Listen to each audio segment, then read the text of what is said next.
Good morning, everyone, and thank you for joining our virtual Bringing Back Main Street Roundtable. It's nice to see everyone checking in on the chat, introducing yourselves. We are thrilled to have some really great speakers today to talk about accessibility in our towns and downtowns and fair housing. I'd first just like to let everyone know that this meeting is being recorded. And before we kick it off, I'd like to introduce Andrea Tintillo to go over some Zoom functions and etiquette. Hello, good morning, everybody. I just wanted to let everybody know that participant microphones and cameras will be turned off throughout this presentation until time comes later for question and answers. Feel free to use the chat to ask your questions throughout the presentations. Also, closed captioning are available for this presentation. You can access it on the control bar on your computer, or if you want to reach it on your phone or device, you can click on the three little dots in the lower right-hand corner and click View Full Transcript, although transcript may just automatically appear when you're on your phone or device. If you're on your phone and not on a computer or on a device and you need to mute yourself, please do so using *6.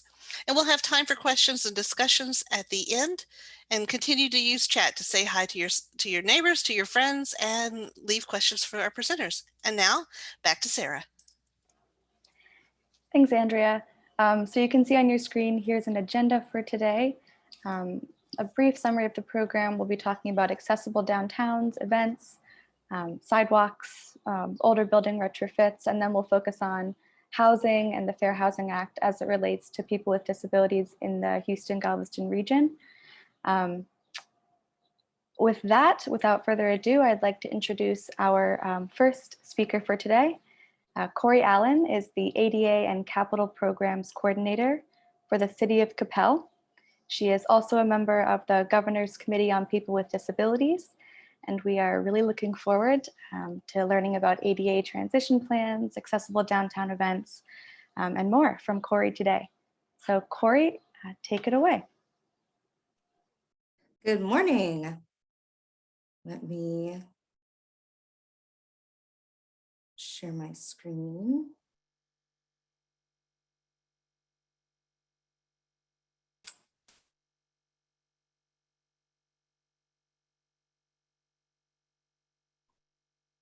Maybe we'll do it without everyone's faces. Can you all see everyone's faces in there too, or just my PowerPoint?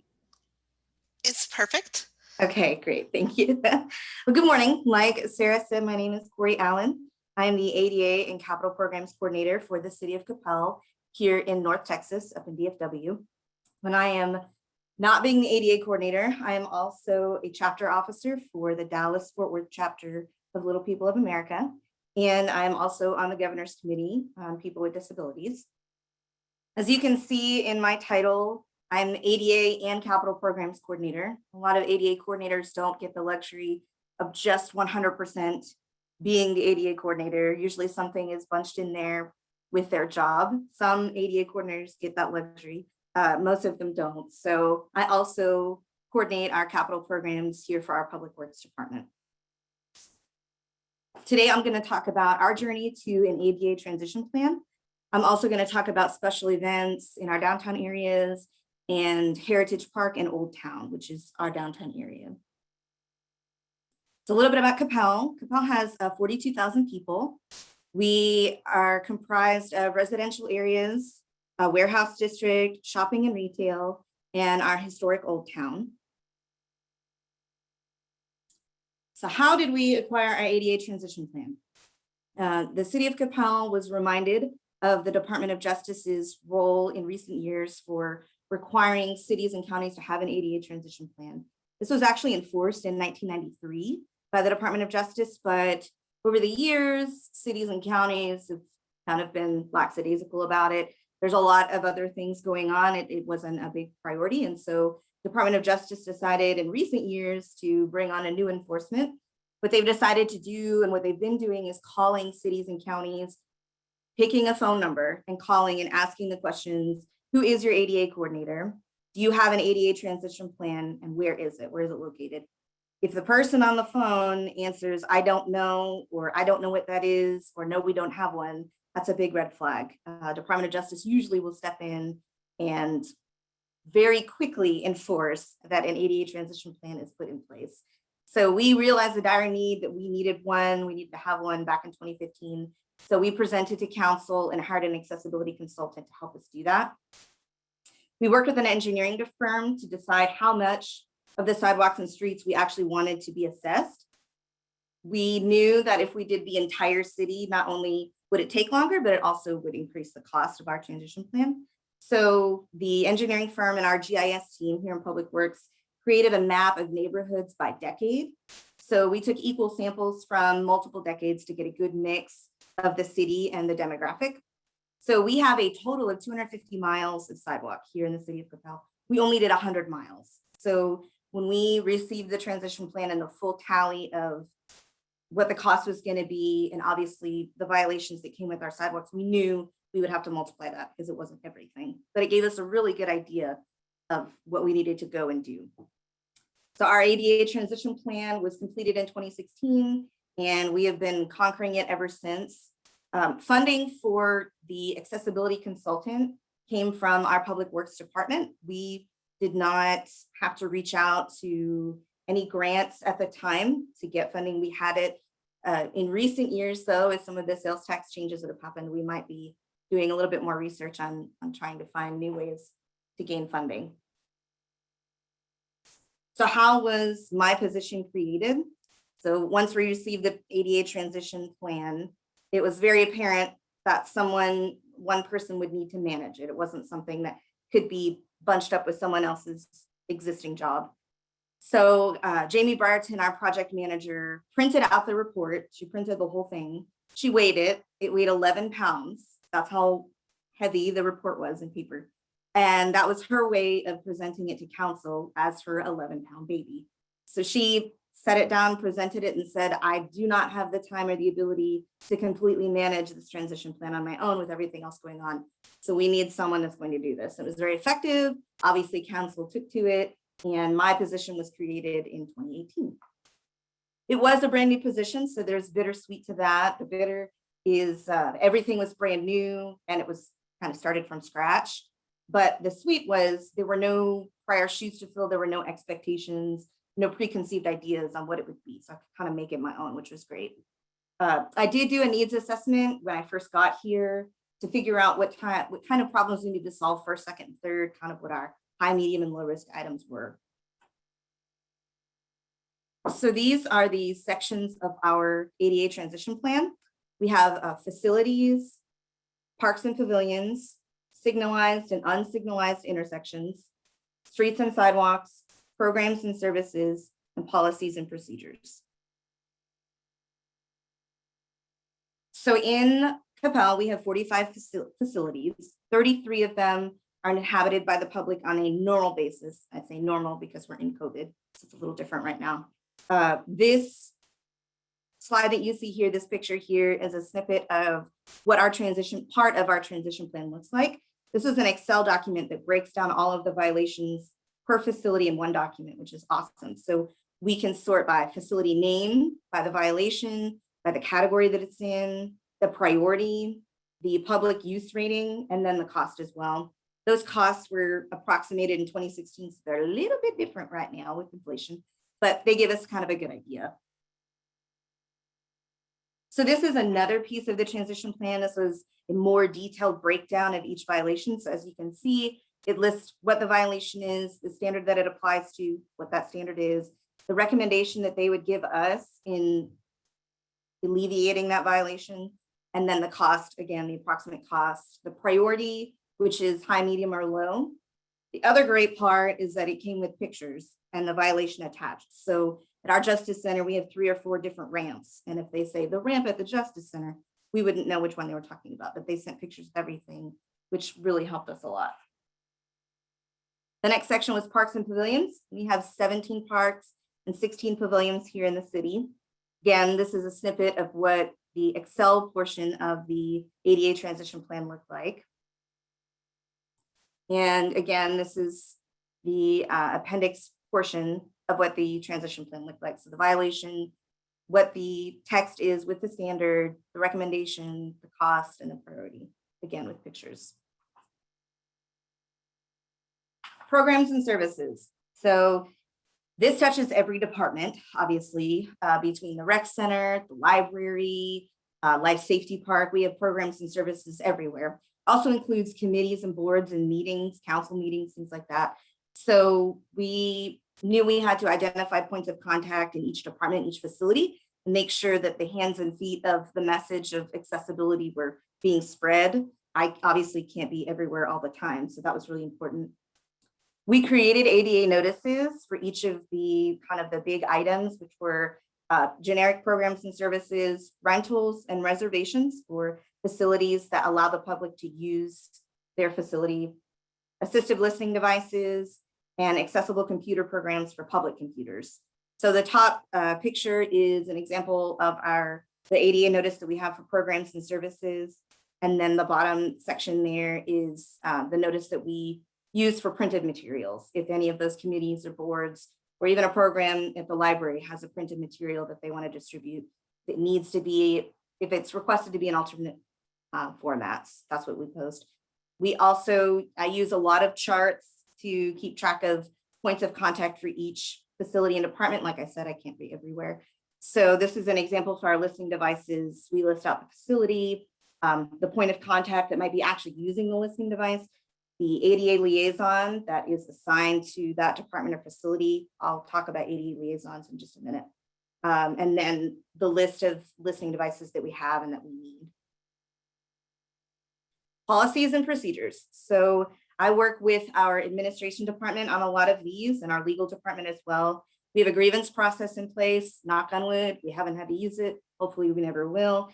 But if a citizen or a patron reaches out to someone in the city about accessibility and does not receive what they've asked for, or they don't feel like it's sufficient, they can fill out a grievance process. It is submitted to me and our administration department, and we work with our legal team to make sure, hopefully by that point, it never happens, but by that point, we got what they need. We have an emergency management plan that we work with fire and police on. We have reasonable accommodation requests that HR manages for our employees to make sure they have what they need to do their job. And then my information is posted on our Accessible Coppell page on our website 24/7. So if you Google anything about the ADA in Coppell, hopefully my information pops up so that when the Department of Justice comes knocking, they know exactly what to say. So signalized and unsignalized intersections and streets and sidewalks is the next section. Signalized and unsignalized because we have main thoroughfares like Denton Tappan Parkway here in Coppell that are signalized, and then we have residential areas and intersections that aren't. So that's how we decided to split that up.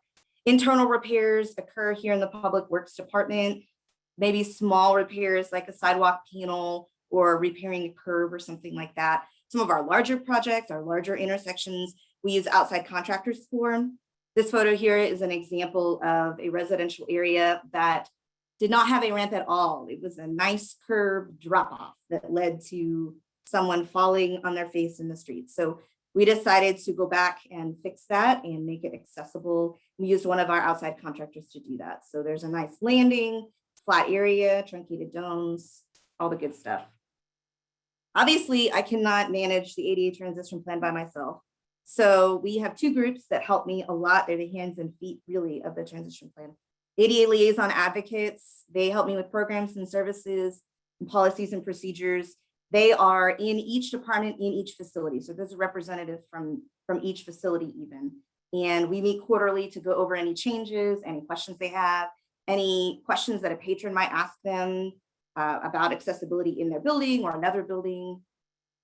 We also have another group, the ADA facilities and parks. So this group works mostly with the violations and budgeting for them. So they are individuals in each facility and each department that manage the budget for their department. So they submit budget enhancements for those violations. We work together to kind of bundle them together in their buildings and take care of them. We meet at the 1 and 5 year mark to kind of mirror the budget schedule, make sure the ADA is fresh on their mind as they're submitting budget requests to finance.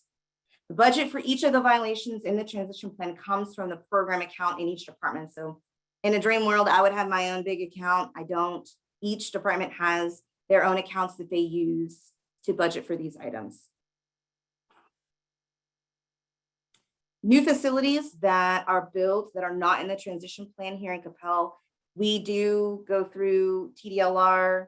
If it's over $50,000, during design, the architect will register it with TDLR, and we use a registered accessibility specialist to look at the plans and inspect the facility. And we also use, obviously, the Texas accessibility standards to look at those and make sure we're compliant. I cannot complete our TDLR inspections. There's a bit of a conflict of interest there. It would be really nice if I could. I just walk through every building and say, yes, yes, yes. But we want to make sure we have a third set of eyes looking at each facility and making sure it's really accessible. So the second part of my presentation is about special events here in Coppell. Creativity is key. You will hear me repeat that as I talk about special events. The ADA standards are concrete. They are you either are compliant or you aren't, but how you accomplish them is not. You can be extremely creative in how you solve the problem, how you come up with a solution. The big Fab Five are the big items to look at when you're planning a special event. So parking, accessible route, bathrooms, drinking fountain, and shelter. The ADA National Network created a planning guide for making temporary events accessible. It is awesome. We use it a lot. I put the link here on the slide so that if you want access to it, you can go directly there and get it yourself. You can print it out. It's really great. There's templates in there. There's pictures. There's examples. It's awesome. The main points that we want to focus on when talking about a special event are planning. So communicating with vendors and staff, volunteers, making sure they know what the ADA is, making sure that they understand what could make an accessible difference for someone.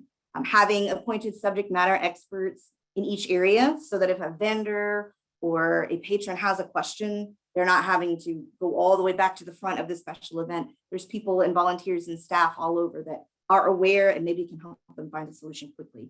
Effective communication about the event. So you want to make sure that you have everyone coming to the event. There's no point in putting on an event if only half the people are going to be able to show up because only half the people received the communication about it. So if you're posting something on the website, making sure that it can be read by a screen reader. If you have posters that you're submitting, making sure that they have a notice at the bottom that says that it's available in Braille or it's available in large print or contrasting colors, making sure that you are reaching everyone in your community so that they can attend. Access is parking. Participation, you want an accessible route to the event. You want ground and floor surfaces and doors to be accessible. Signage and hazardous protruding objects, you want to get rid of those. You don't want to have someone traversing down a pathway and running into a sign and not being able to enjoy the rest of the event. Activities and assembly areas, the main area where you're having the event, you want to make sure that it's accessible. Everybody can enjoy whatever's going on. And again, communication, maybe sign language interpreters, maybe Braille, maybe cart transcriptions, if it's a concert or if it's a play or something. Service and support. Obviously restrooms, drinking fountains, and shelter, those are big too. So in Coppell, we do a lot of different things with planning a special event. We do meet with volunteer staffs and vendors. We have a bunch of meetings beforehand. We go over what the ADA is, what are some examples of what they can do to make things more accessible. We obviously give them a copy of the planning guide so they can look at pictures and examples. With our flyers that we hand out before an event, we make sure that they are accessible on our website, that a screen reader can read them, that we do make them available in Braille or large print, all of those things too, if they're requested. So access. We section off whole parking lots in our city, depending on where the event is, for accessible parking. So anyone with a handicap placard can park in that parking lot at any spot, and we make sure we watch it and make sure that those are the only people that are parking there. We also use golf carts, as you can see in this photo. These are some of our staff members. We use golf carts to take patrons from that parking lot to wherever the event is. Sometimes the parking lot is pretty far from the center of the park where the event is actually being held. So we have golf carts that will take people back and forth, making sure they get to the fun event, get right in the middle of it.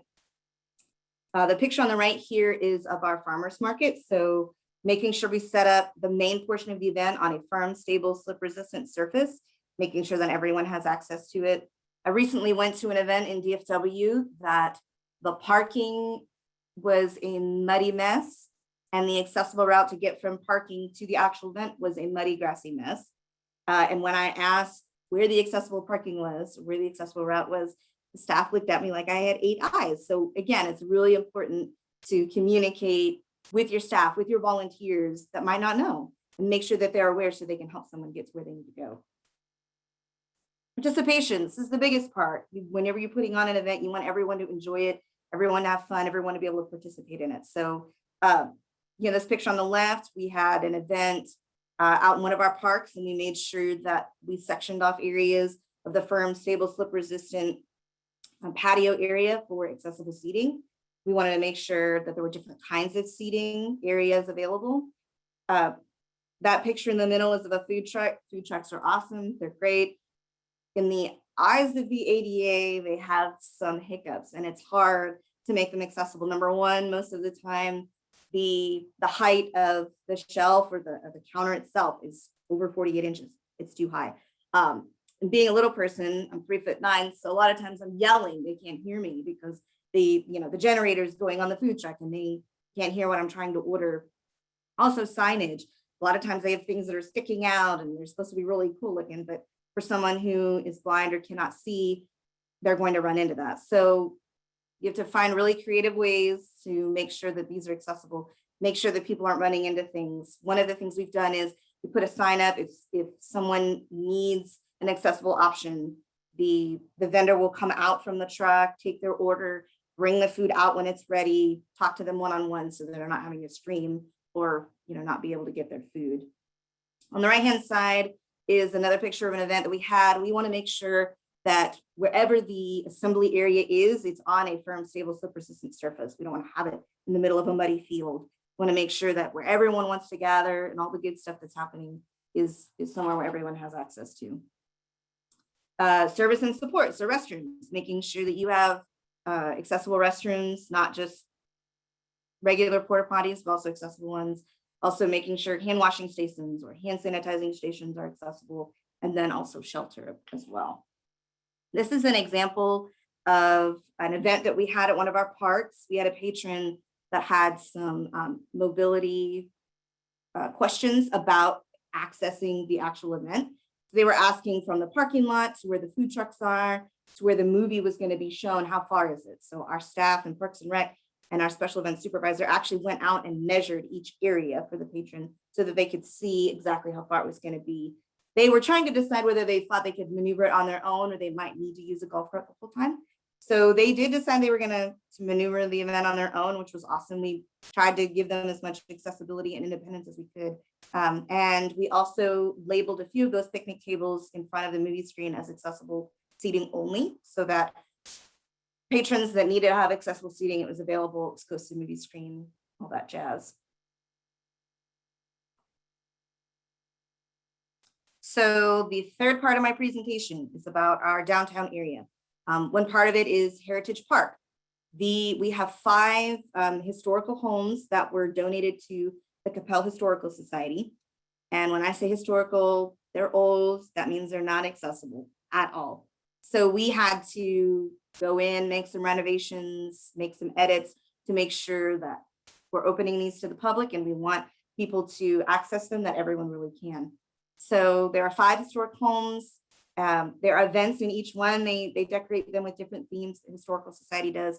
And in the main house, the Historical Society actually has their board meetings. So it's really important that that one is accessible too.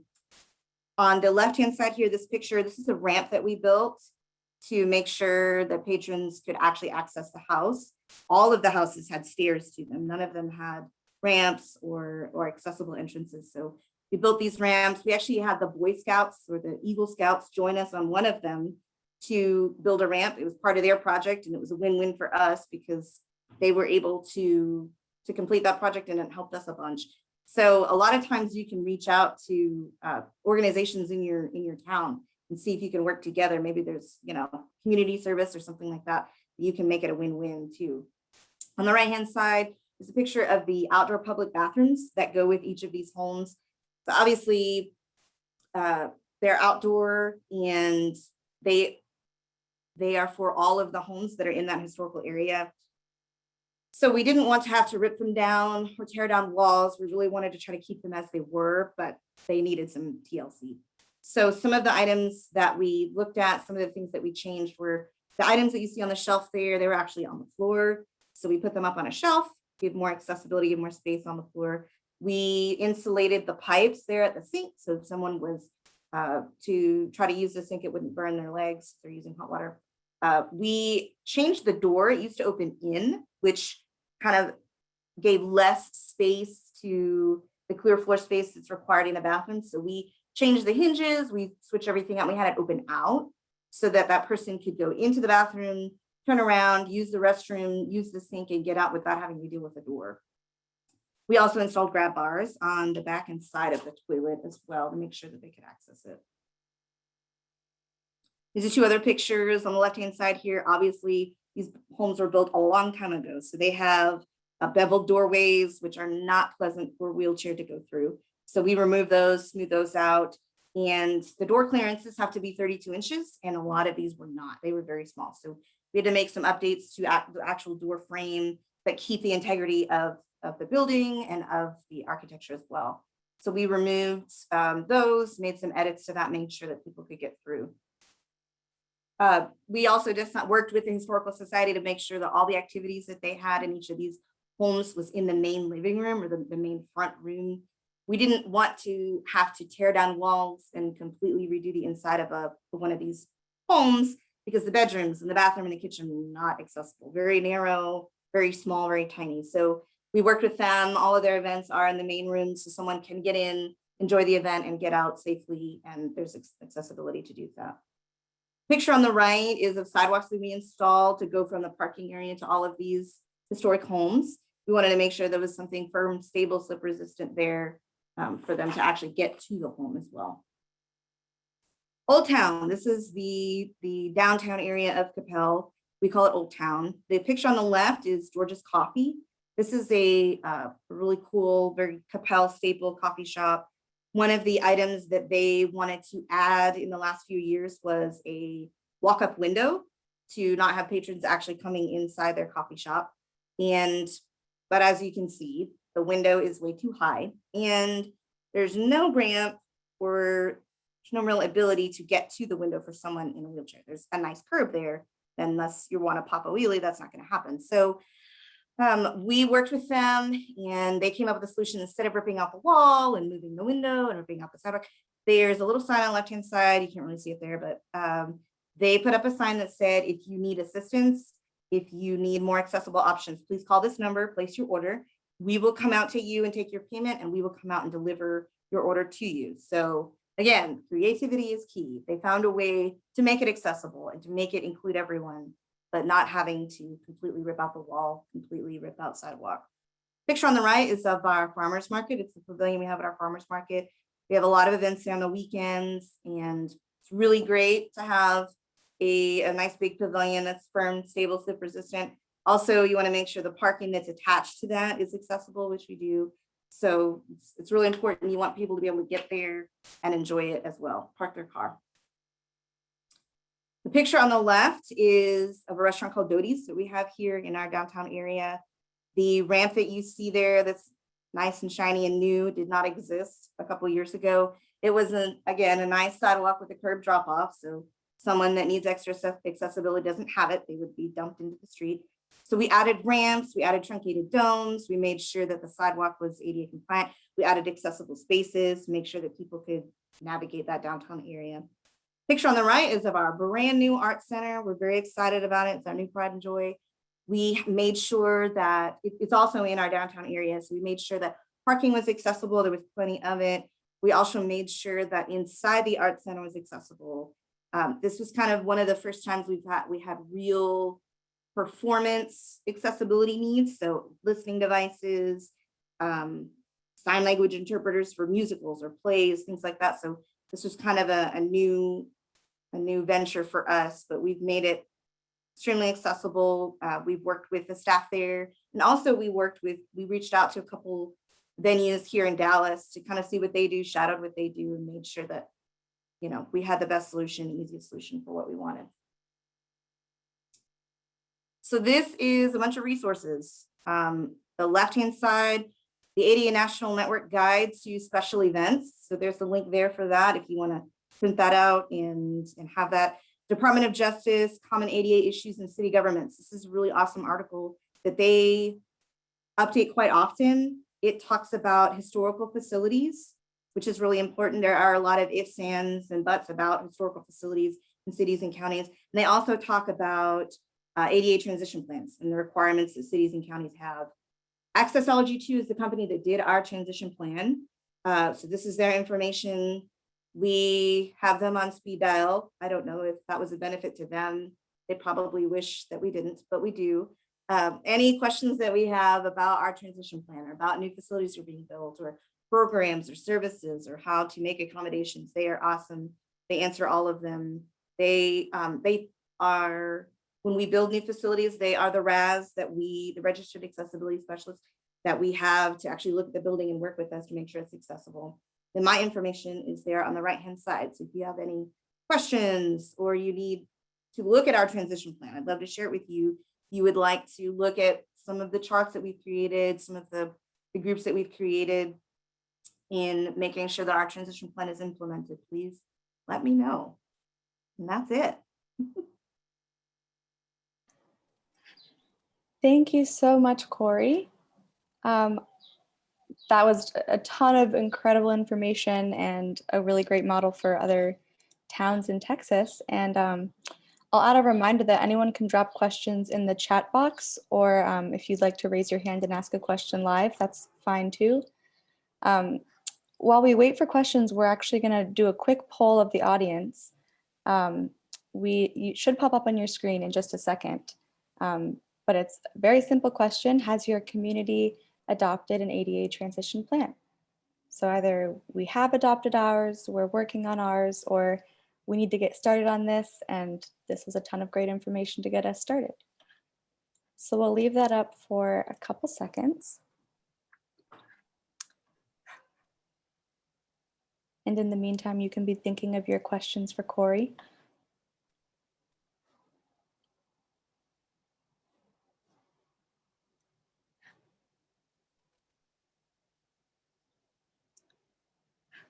All right, thank you everyone for voting. And we'll share the results. It doesn't have to be just me looking at those. So everyone can see these now, I believe. So we have about 13% of people have adopted an ADA transition plan, 17% are working on that, and 70% need to get started. So with that, Andrea or Wendy, do we have any questions in the chat? Yes, there's a question. Do you know where we can get funding for it? Is there any programs to provide funding for this ADA? There are. I think later on today, we're going to hear more about cities that have actually applied for funding, applied for different grants. Like I said, we didn't have to in the beginning, but with the current sales tax changes that are happening, we probably will in the next couple of years have to apply for some. I am not aware or familiar with that process, but I think Friendswood is. So I think they're going to talk about that more, but there are. I know that there are. I believe there are federal ones. There are also state ones through TxDOT as well. So there are grants and things that you can apply for.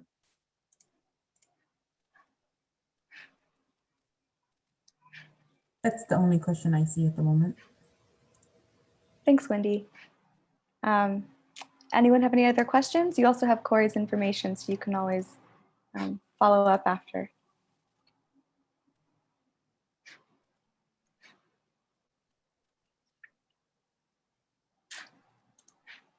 All right, well, thank you so much, Corey. Sorry, And, one more just popped oh, up. wait. How do you reinforce if city doesn't do it?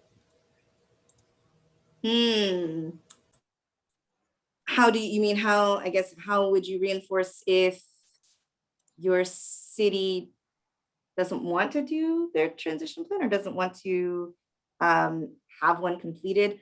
I think the Department of Justice is a really good way to push that.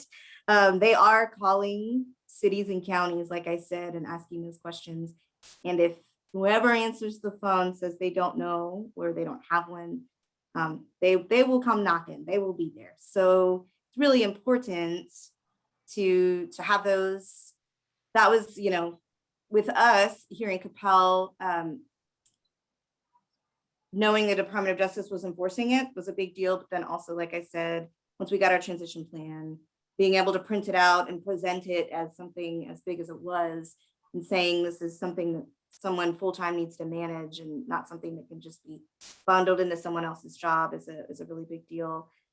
I also think about community development and marketing for a city as well. You know, if you want people to come visit, it needs to be accessible. I mean, if you want to have events there, if you want to be able to showcase your city and have, you know, tourism and people coming to live there, you want it to be accessible. If people cannot access the downtown areas or the shopping areas or retail, then they're not going to live there. They're not going to stay. So I think that's another really big push too. Obviously, cities want people to be there, so that's really important. And another question popped up. With respect to accessible design, how we often find flat surfaces don't drain well and collect mud. Have you found issues with compliant routes not being usable? Have I found issues with what? I'm sorry, what was that last part? Have you found issues with compliant routes not being usable? Yes. So with the streets and sidewalks we have here in Coppell, we make sure that they are, you know, 5% running, 2% cross slope, and we also make sure that there is runoff for water.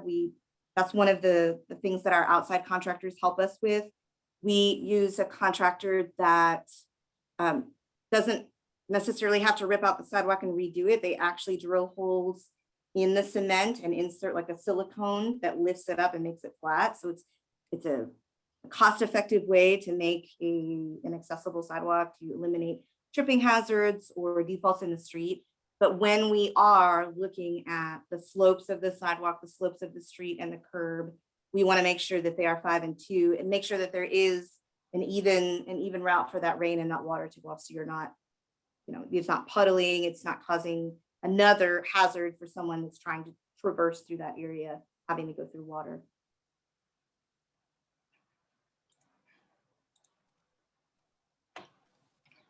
Another question just came in. What is the deadline for this ADA transition plan for everyone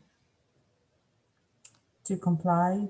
10 to 15 I years? don't think there's a hard deadline from what I've seen. Like I said, they started enforcing it in '93, and a lot of cities and counties weren't Johnny on the spot because it's a lot. I mean, it's a lot. It can be overwhelming. But in recent years, the Department of Justice is kind of realizing that cities and counties need to get on this. It's important to have, especially for you to be, you to be able to see in your city, in your county, maybe some simple things that you could do to make things better that would alleviate litigation. And that's really the big, huge, big picture is I want to alleviate someone coming in and saying this isn't accessible and then finding an attorney and filing a lawsuit. I want to make sure that it is accessible and everyone can enjoy it and be safe. I don't think that there is a cutoff. I do know though they are calling. I know a few cities and counties outside of Texas and in Texas that have had the hammer dropped and it's not fun. And they ended up going to court and they had a settlement. And obviously when you have a settlement, then you do have a due date. It is, you must complete these things in this amount of time. And that's harder to do when someone is giving you a due date like that. It's harder to be creative and work with your team and kind of take your time in making it the best it can be. You're kind of moving, and you're kind of in a rush. So it's really important to at least hire an accessibility consultant, start talking with them about things that you can do even before your transition plan is completed and implemented. There might be stuff that you could do right now that would be helping. It might just be a big awareness piece for your citizens and your council, things like that.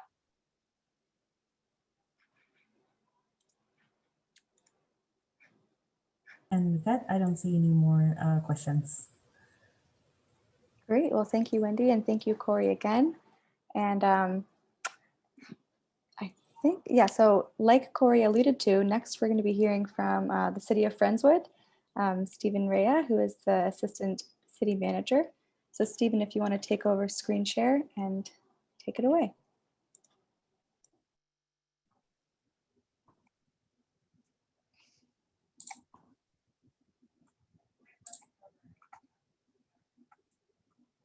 All right, do we have everything set up?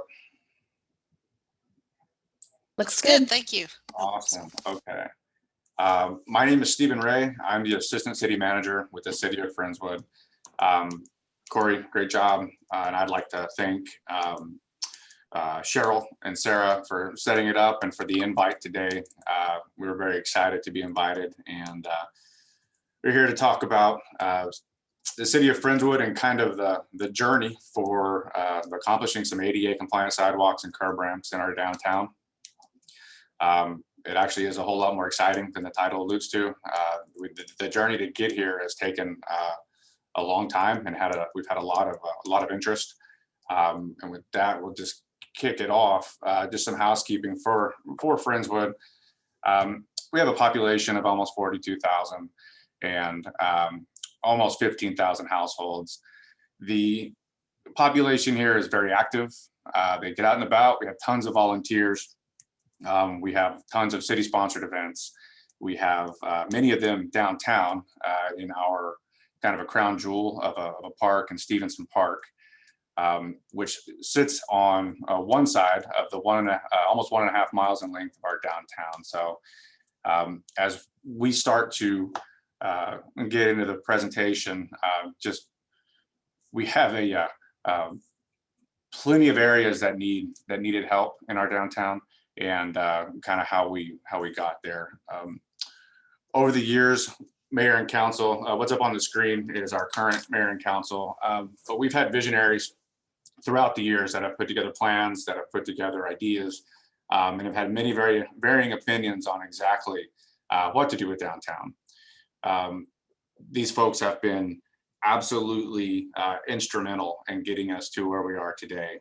Without some pushing and prodding from them to staff to highlight a focus on downtown, and to get what they thought needed to be accomplished to make it kind of the jewel that it needs to be. Our downtown was a little different. We did not start off with something that maybe had historical buildings, or maybe that had some type of real immediate historical significance. We had kind of a downtown that mirrored many small towns as they grew in the suburbs. We had some gas stations, we had some pawn shops, we had things like that. Over the years, either through just active planning and through creating some of our ordinances, the downtown has now gotten to the point where we have kind of a more homey downtown, traditional downtown feel, with the addition of City Hall now downtown, along with Stevenson Park, and some other churches and businesses throughout downtown. Let's see if I can get this to go. So the mayor and council and downtown focus, like I said, it has been going on for a number of years. Just to highlight a couple of things, in June 2008, the council designated a district neighborhood empowerment zone number 1. And what this did was try to help spark some development downtown. You waived construction and impact fees. Folks that wanted to come in and put in a new business, wanted to do a remodel, wanted to do a brand new building, we waived their fees to hope to try to entice people to come downtown and to either relocate or build new buildings.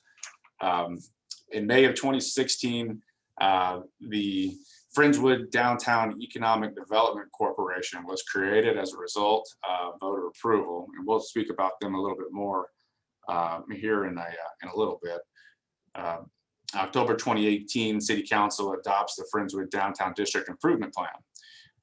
This implemented a guide for FEDC and for staff and for potential business owners and developers to come downtown on an image, on a plan that was cohesive from start to finish in our downtown area. It is the perfect guidebook to help us navigate what ends up being a lot of times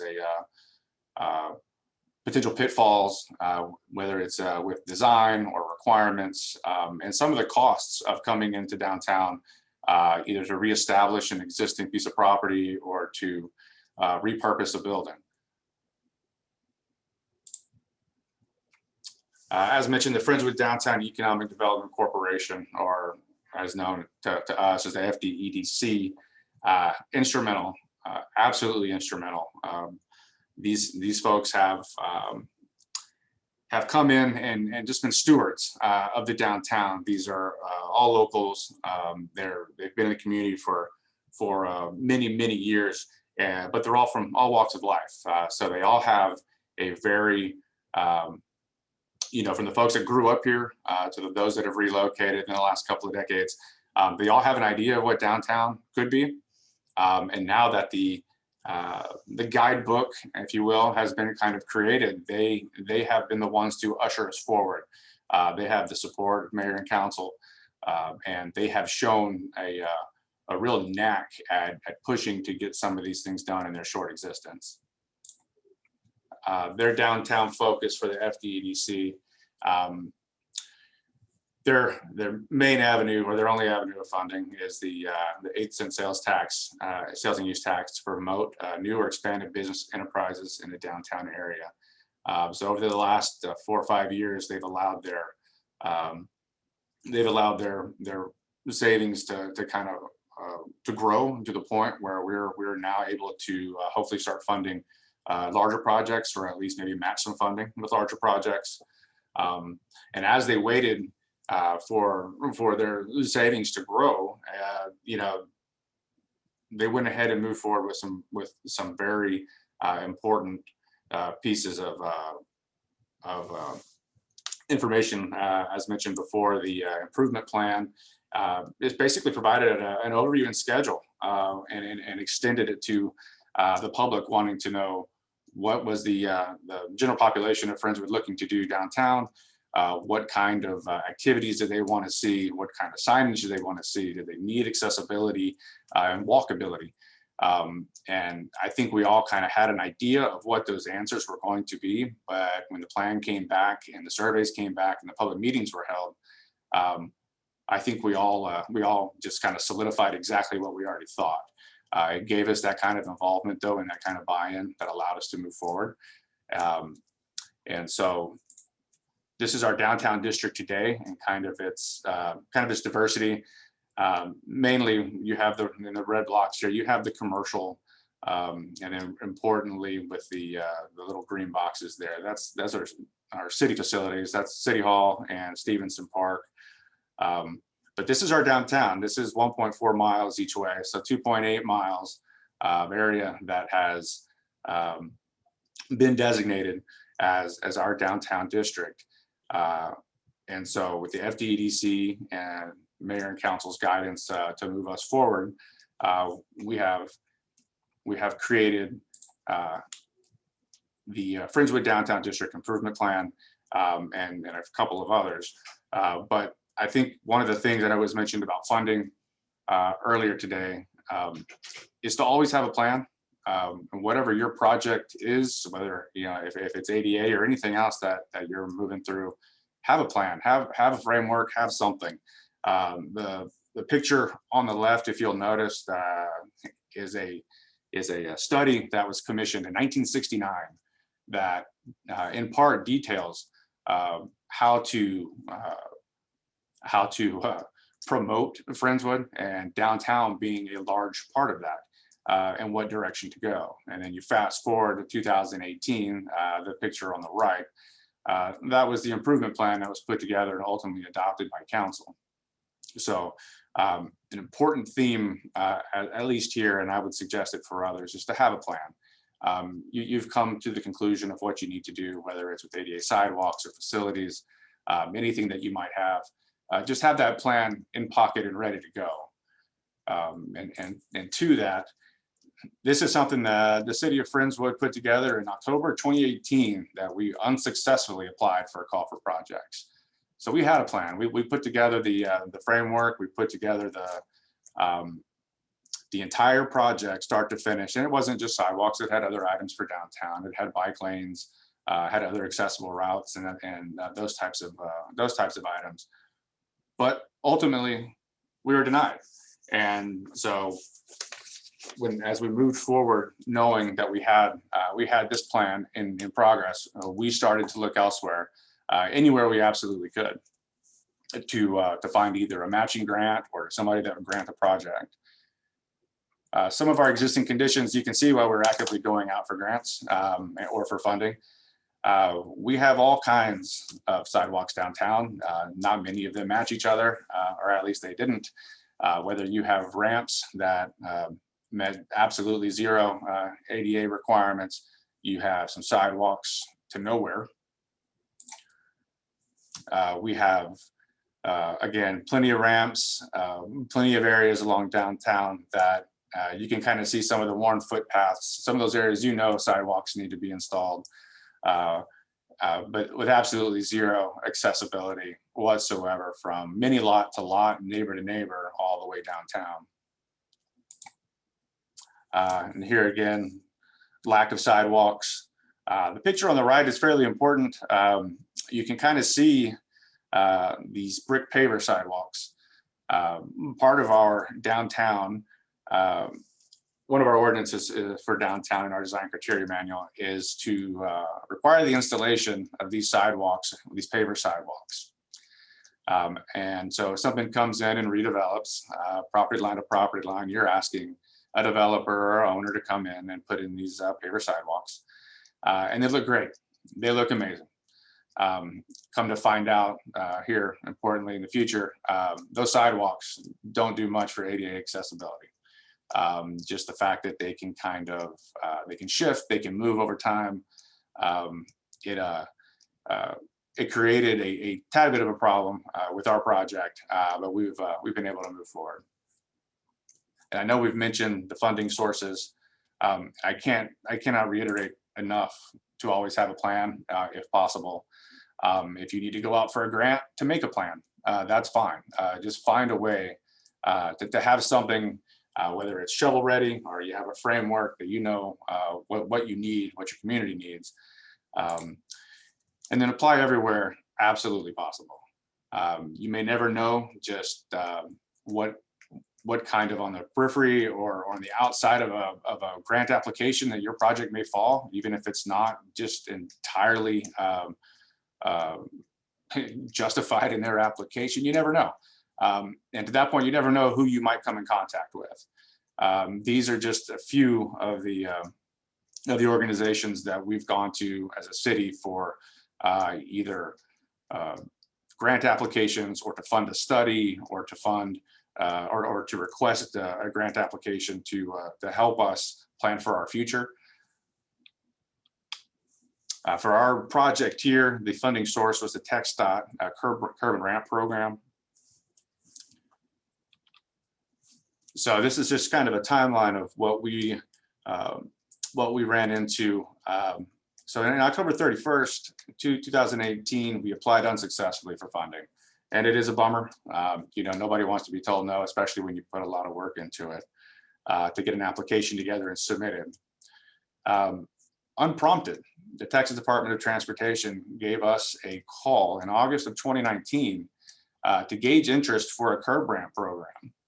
And interesting enough, one of the reasons that they remembered that the City of Friendswood was looking to do this project was, one, we had a plan, and two, we applied unsuccessfully. But they knew that we had this ready to go. And so we said, yes, of course, you tell us where to be, we'll come in, we'll meet with you and see what's going on. September 16th, we had a kickoff meeting with TxDOT. They were gracious enough to meet with us. And then in October of 2019, we had our first scoping meeting. There's a giant asterisk right there next to the September 16th meeting because this is this is kind of one of those unicorns that you kind of fall into sometimes, and we were lucky enough. They gauged our interest and asked if we wanted to talk about sidewalks. We absolutely said yes. We walked in the building and they told us that they had funding for the entire downtown, that they would do curb ramps and sidewalks, and would we be interested? So after we pinched ourselves and asked, are you really, really positive that this is what we're looking at? They said yes, by all means. Like, we have this funding here and we would like to move forward, do curb ramps. We would like to do, we actually got curb ramps, sidewalks, and some new mast arms for our downtown to get rid of some of the strong lighting on the signalized intersections. So we asked, if you're absolutely positive, how soon can we put out a press release? Because we want to make sure that this never, that we can't go back on this on any side. They laughed at us and told us, as soon as you're ready, you can go for it. And so that was on September 16th. On September 23rd, we put out a press release letting everybody know what we had coming. So we were overjoyed, and we are, the city really can't thank the Texas Department of Transportation enough for, one, the call, for remembering, but to their own, from what they told us, was they remembered our plan. They remembered we had something ready to go, and they were sitting on funding and needed a project. So that's why they gave us a call. So the curb and ramp program, basically the entirety of 2020, with some of the slowdowns and hiccups prompted by the coronavirus. We did take most of 2020 to complete the environmental surveying and engineering for the project. Our downtown is riddled with utilities, whether it's city-owned or franchise utilities, so it took a little bit to get everything put together and get a plan set ready. You'll notice the bottom left-hand picture there. So we had to kind of do an invert. TxDOT was not too keen on our pavers, just due to the fact that they can shift and take more take maintenance and a lot of folks kind of paying attention when these issues do come up that have to get out and do kind of repairs. So they were open to compromising on just kind of inverting the sidewalk, the paved portion in the middle, and then having a brick pattern on the outside to go ahead and to kind of match the theme that we currently have going downtown. The picture on the right, I just wanted to highlight just the amount of work that goes into just what most would consider a simple sidewalk project. As they went through, this is one single page out of a 200-page plan set that highlights every driveway entrance, every impediment, everywhere a sidewalk is supposed to be. And again, I can't thank them enough, and for them and HDR, the engineering firm and surveying firm that went out to accomplish all the work to put together, because it was a task.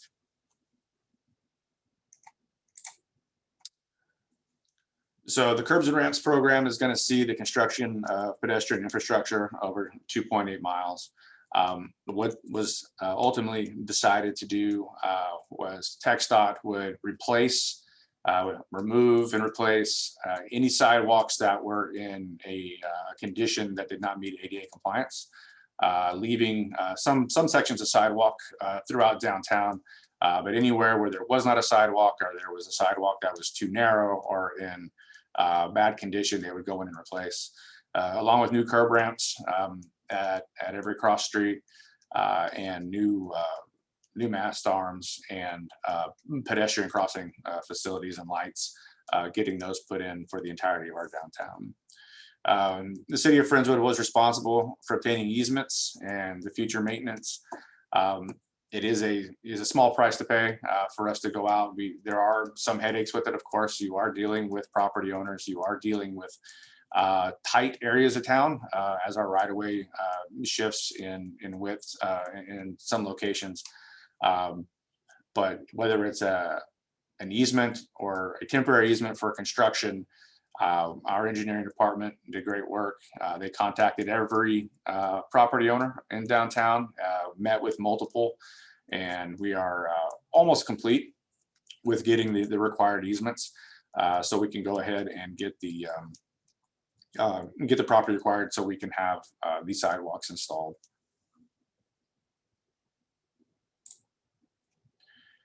So to finish up with the curb ramp program, lucky enough, everything worked out swimmingly for us. The project was under contract in this past February. We just got notice last week that the project is looking to start before the end of May, and we're hoping to have everything completed in December of this year. So basically, we're looking at an 18-month to 2-year overall program here that we put together.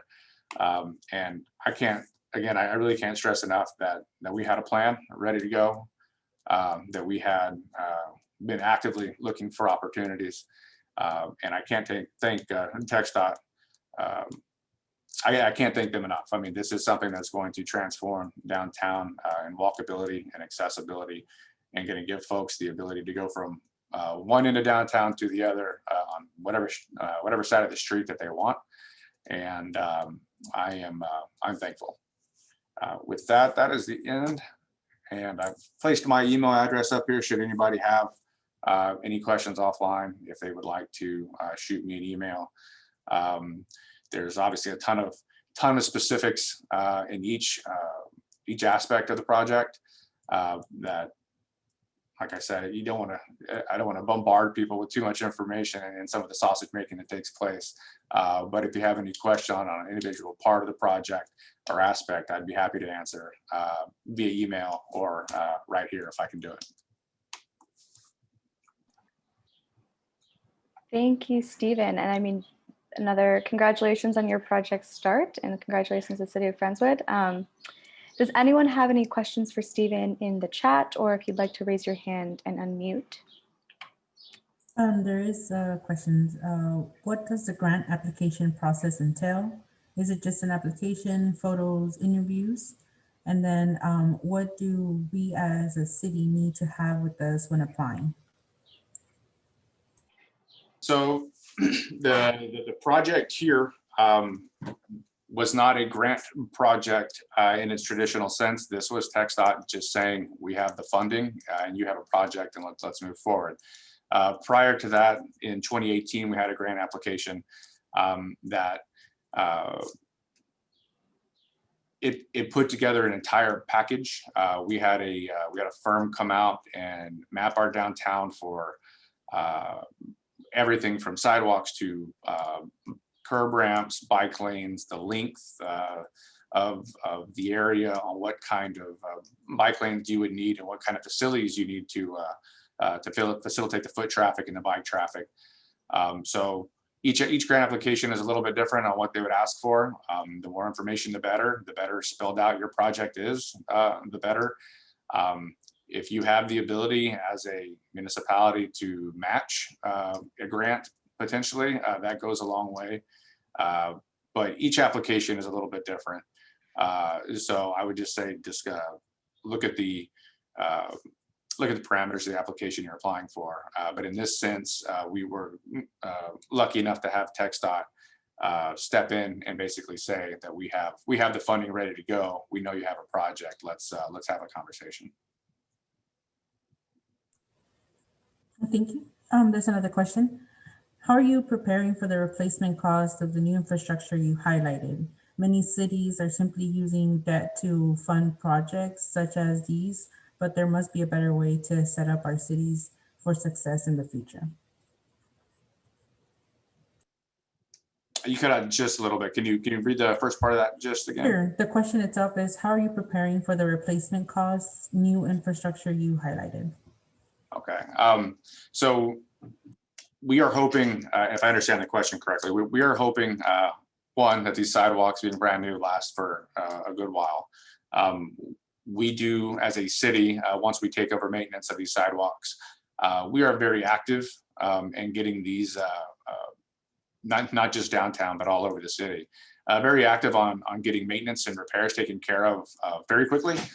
Our public works guys would be the ones that would ultimately take over the maintenance of these sidewalks as the years go by. And just that preventative maintenance and getting out there and taking care of issues as they arise instead of letting it go 10 or 15 years to where you're looking at a full entire replacement is paramount to success on any of these projects, especially any type of infrastructure project. So I hope I answered your question there.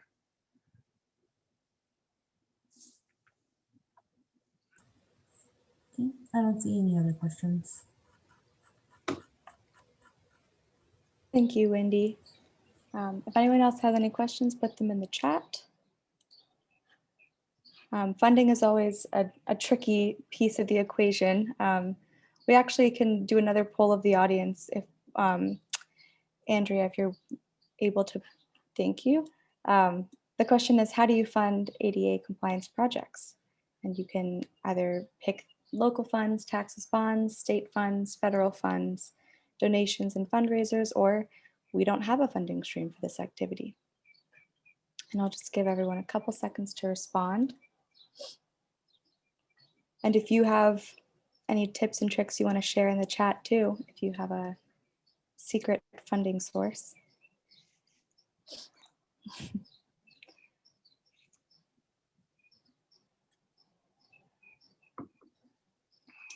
There's another question, Sarah.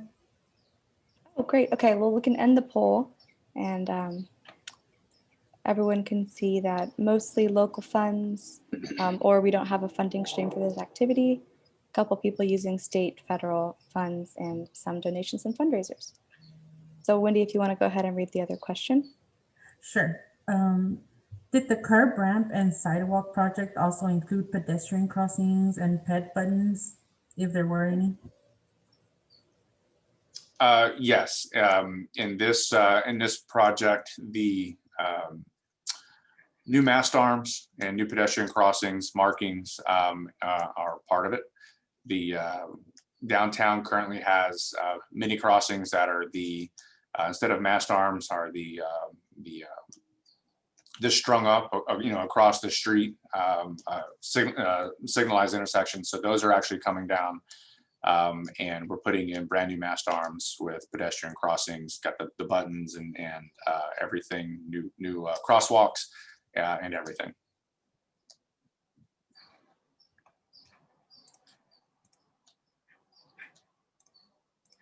Okay, I don't see any more questions, Sarah. Thanks, Wendy. And thank you, Stephen, for sharing. Yeah. Okay, so April is Fair Housing Month. So we're going to also recognize the importance of the Fair Housing Act for protected classes, including people with disabilities. So we'll switch gears a little bit right now, and we'd like to welcome Jeff Riddle from the Civil Rights Division of the Texas Workforce Commission to educate us all on fair housing. So Jeff, if you want to take over, take it away. Yes, Sarah. Mm-hmm.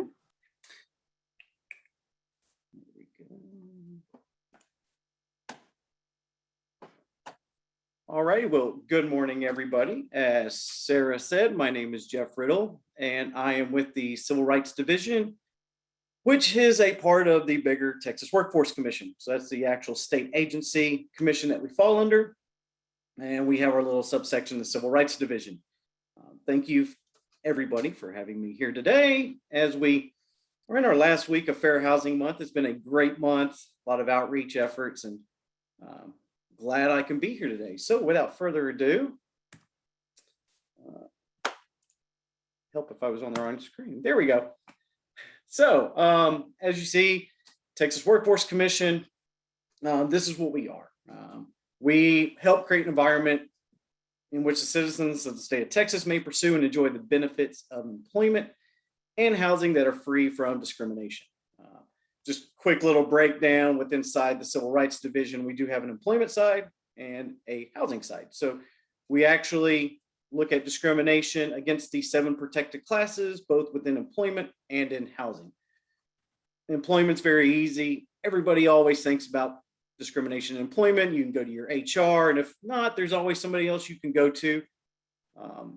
I'm very passionate about the housing side because not as many people know that if you face discrimination in housing, which we'll get to that, but in any part from leasing, buying, renting, or even participating in MLS services as a realtor, that you have somewhere to seek justice. The Texas Fair Housing Act mirrors the Federal Fair Housing Act. The Federal Fair Housing Act was actually signed into law in '68 by a fellow Texan, Lyndon B. Johnson.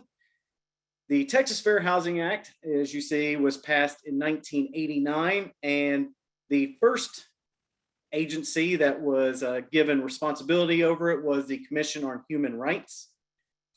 The Commission on Human Rights dissolved as a commission. If you know state agencies, they come and go, they absolve, they reflag, they get absorbed into somebody else. Well, the Commission of Human Rights got absorbed by the Texas Workforce Commission in 2015, and that's where we are currently at as a division within the Workforce Commission. So as I said, the protected classes, when it comes to housing, we have these 7 protected classes, which is race, color, national origin, familia status, which is just a fancy term for saying a family, religion, sex, and disability. And the Texas and federal fair housing laws prohibits, basing of housing decisions on a person's protected class. It also prohibits the application of different standards to anyone because of their protected class. The laws also state you cannot retaliate against an applicant, a tenant, a buyer, or a consumer for engaging in protected activities such as making a complaint, filing a complaint, being a witness in a complaint, somebody taking a statement, or testifying in court hearings or procedures. So if you're involved somewhat in a complaint of a protected class, and again, if you are anywhere in the process from leasing, buying, renting, trying to own a home, anywhere in that process of housing, if you feel like you've been discriminated based on one of these protected classes, we would be the people that you would file a complaint with, unless, always caveat, right? Unless you belong into one of 5 cities, the city of Dallas, the city of Fort Worth, the city of Garland, the city of Austin, and the city of Corpus Christi have their own fair housing administrative program. And so you would make your complaint with those agencies. Now, if you make a complaint with us and you belong to one of those cities, we're not just going to turn you away and say, yeah, no, we can't take this. We will assist you in making sure your complaint reaches the appropriate people. We always check when we get a complaint if we have jurisdiction, and if not, we make sure that our sister agencies out there will also understand what's going on and take your complaint. And if you don't even know and you can't figure out anything, you could always go make a complaint with Housing and Urban Development, the federal agency, and they will pass it down to us. But as you, from my other 2 percenters, if you see a big topic that we're talking about today, ADA and everything, we're going to be talking actually about the last protected class there, disability. 60% of our complaints come from within this protected class alone because it is so diverse and multifaceted. So we're going to spend a little time talking about disability.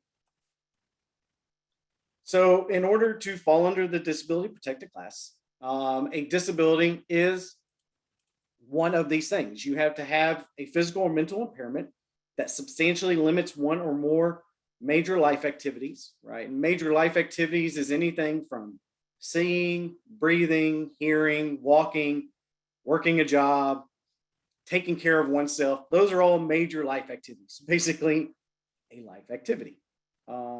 Having a record of an impairment, because not all impairments are active. They're not something that affects you every minute, every second of your day. So if you have a record of impairment, or the last one, if you're regarded as having an impairment, if a tenant or not a tenant, but if a property manager treats you as such as if you have a disability, that is regarded as having an impairment. So fall under one of these 3. Again, it's not something that has to affect you at all times, and but it does have to affect one or more major life activities. The biggest thing that we see within the disability protected class is reasonable accommodations, and modifications within housing. So a reasonable accommodation is a change, an exception, an adjustment to rules, policies, practices, and or services. An example of this would be making an exemption to a apartment complex's pet policy to accommodate a tenant's assistant animal. Talk a little bit about that in a minute when we get into assistance animals. But if you have a home that you would like to rent and that home has a no pet policy, but you have a seeing eye dog, that is an exception. That's a reasonable accommodation because you're asking for an exemption to that policy that says nobody in the home can have a pet. Well, a service animal is not a pet. So that would be what a reasonable accommodation is. You are changing rules, policies, or procedures. Accessible parking.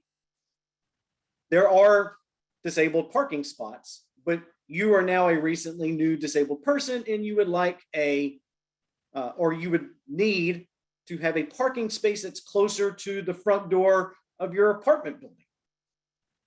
The nearest disabled parking spots are near the office, which could be on the other side of the complex. So you ask for a reasonable accommodation to have a specific parking spot assigned to you in a parking lot that's open, first come, first serve, as a reasonable accommodation to now your new disability, your mobility disability. A lot of abilities in that one. It would be a reasonable accommodation. A modification is the actual change to a structure, dwelling, or unit.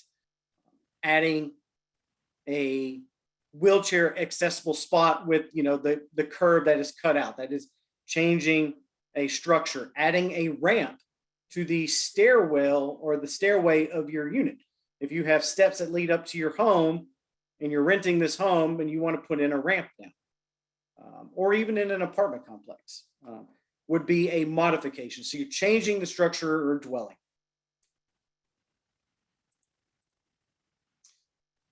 So, and again, the Texas Fair Housing Act mirrors the Federal Fair Housing Act. So I'm probably just going to refer to the acts as we go through, but the acts do require that the housing providers, and that could be anybody, whether you're an apartment manager, you're renting out 5 homes and what have you, right? But a housing provider make reasonable accommodations to their rules, policies, practices, or services when such accommodations may be necessary to afford a person with disabilities the equal opportunity to enjoy and use a dwelling. The key word in there that will help people, both tenants and providers, is that may be necessary. And what that means is there has to be a nexus. There has to be a causation between that person's disability and that need that is being requested. So somebody that has, a mobility, as I said before, a mobility disability, they're using a cane, a walker, a wheelchair now, and they're requesting a parking spot assigned to them that's close to their thing. There's a causation between this and that.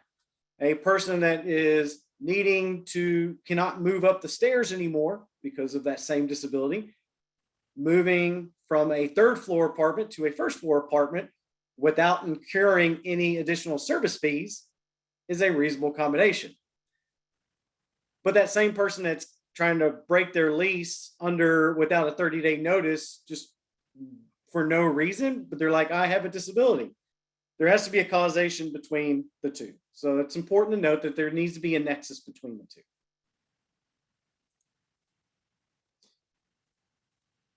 With that being said, you cannot refuse a reasonable accommodation or a modification. So if somebody comes in, you're like, nope, I'm not even going to hear you out. You can't outright refuse, but you can deny a reasonable accommodation. And here are the following conditions in which you can actually deny a reasonable accommodation or modification request. If the housing provider has reliable, objective evidence that a person with a disability poses a direct threat to others. A great example I can think of this one gets back to the service animals. There was a case where a tenant had a emotional support animal, and it was a lemur. This lemur had bitten 4 different people at various times, not all in like one day, but over various times over a period of time, and was posing a direct threat to other tenants. So the apartment complex was like, you cannot have this emotional support animal anymore. It's a direct threat to other tenants. It's been biting. There was a complaint that was made. That tenant lost the complaint and had to get rid of their emotional support animal that was a lemur because it was posing a direct threat by biting other tenants within the complex. If there's no disability related need for the accommodation is another one. Again, there has to be that nexus. So you can't just be like, I have, a mental health disability, right? Anything from depression to bipolar, PTSD, right? And I just don't like walking upstairs anymore. Can I get an elevator put in?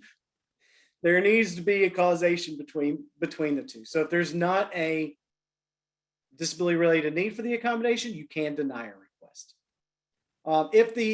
If providing that accommodation is not reasonable, and the acts actually state as if it would impose an undue financial and administrative burden on the housing provider, or would fundamentally alter the nature of the provider's operation. I can't tell you that this is the mark on the wall. And once you get past that mark on a financial burden, that's where it's at, because every situation is different. I, as a housing provider who rents out 5 homes that I've bought and sold, my overhead to where it would become an administrative burden is probably lower than a big corporation apartment complex. So I can't tell you exactly where it's going to be. Just know that if it is going to create an undue financial administrative burden, the request can be denied, or if it would change your operations completely. A person is asking for a complete remodification of a dwelling in order to accommodate a disability. They're asking for an elevator to be put into a 2-story home that you rent out. Would probably be a major fundamental alteration to that provider, and would also probably be a financial burden as well to put an elevator in a simple 2-story home. And then with that one, they may not need, they ask for an elevator, but you can be like, I will put in one of those stair elevator seat. I can't think of what they're called, but I'm going to date myself, but I remember the movie Gremlins. If there's people out there, that little seat that goes up the stairs. See Corey over there laughing. But it's what I could think of. Hey, tenant, I can't put an elevator into the home, but we can look at doing this. So just remember, there is a process where you can deny. It has to meet these requests, and there is that interactive process. So if you may not be able to see doing that accommodation modification, but you might figure out another way. And that's why it's always good to not just outright refuse or deny, to have that process so that person with that disability can enjoy the equal use of their dwelling. So a big portion of what we talk about a lot of times too is assistance animals. And we're just going to briefly talk over this. This is a very deep dive subject. I had a webinar earlier this month where us and TDHCA spent like an hour and a half on this one. Not going to take up that much time. This is going to be just a coverage. And if you have any further questions, my information will be at the end. If you do, we usually get a lot of questions when it comes to assistance animals.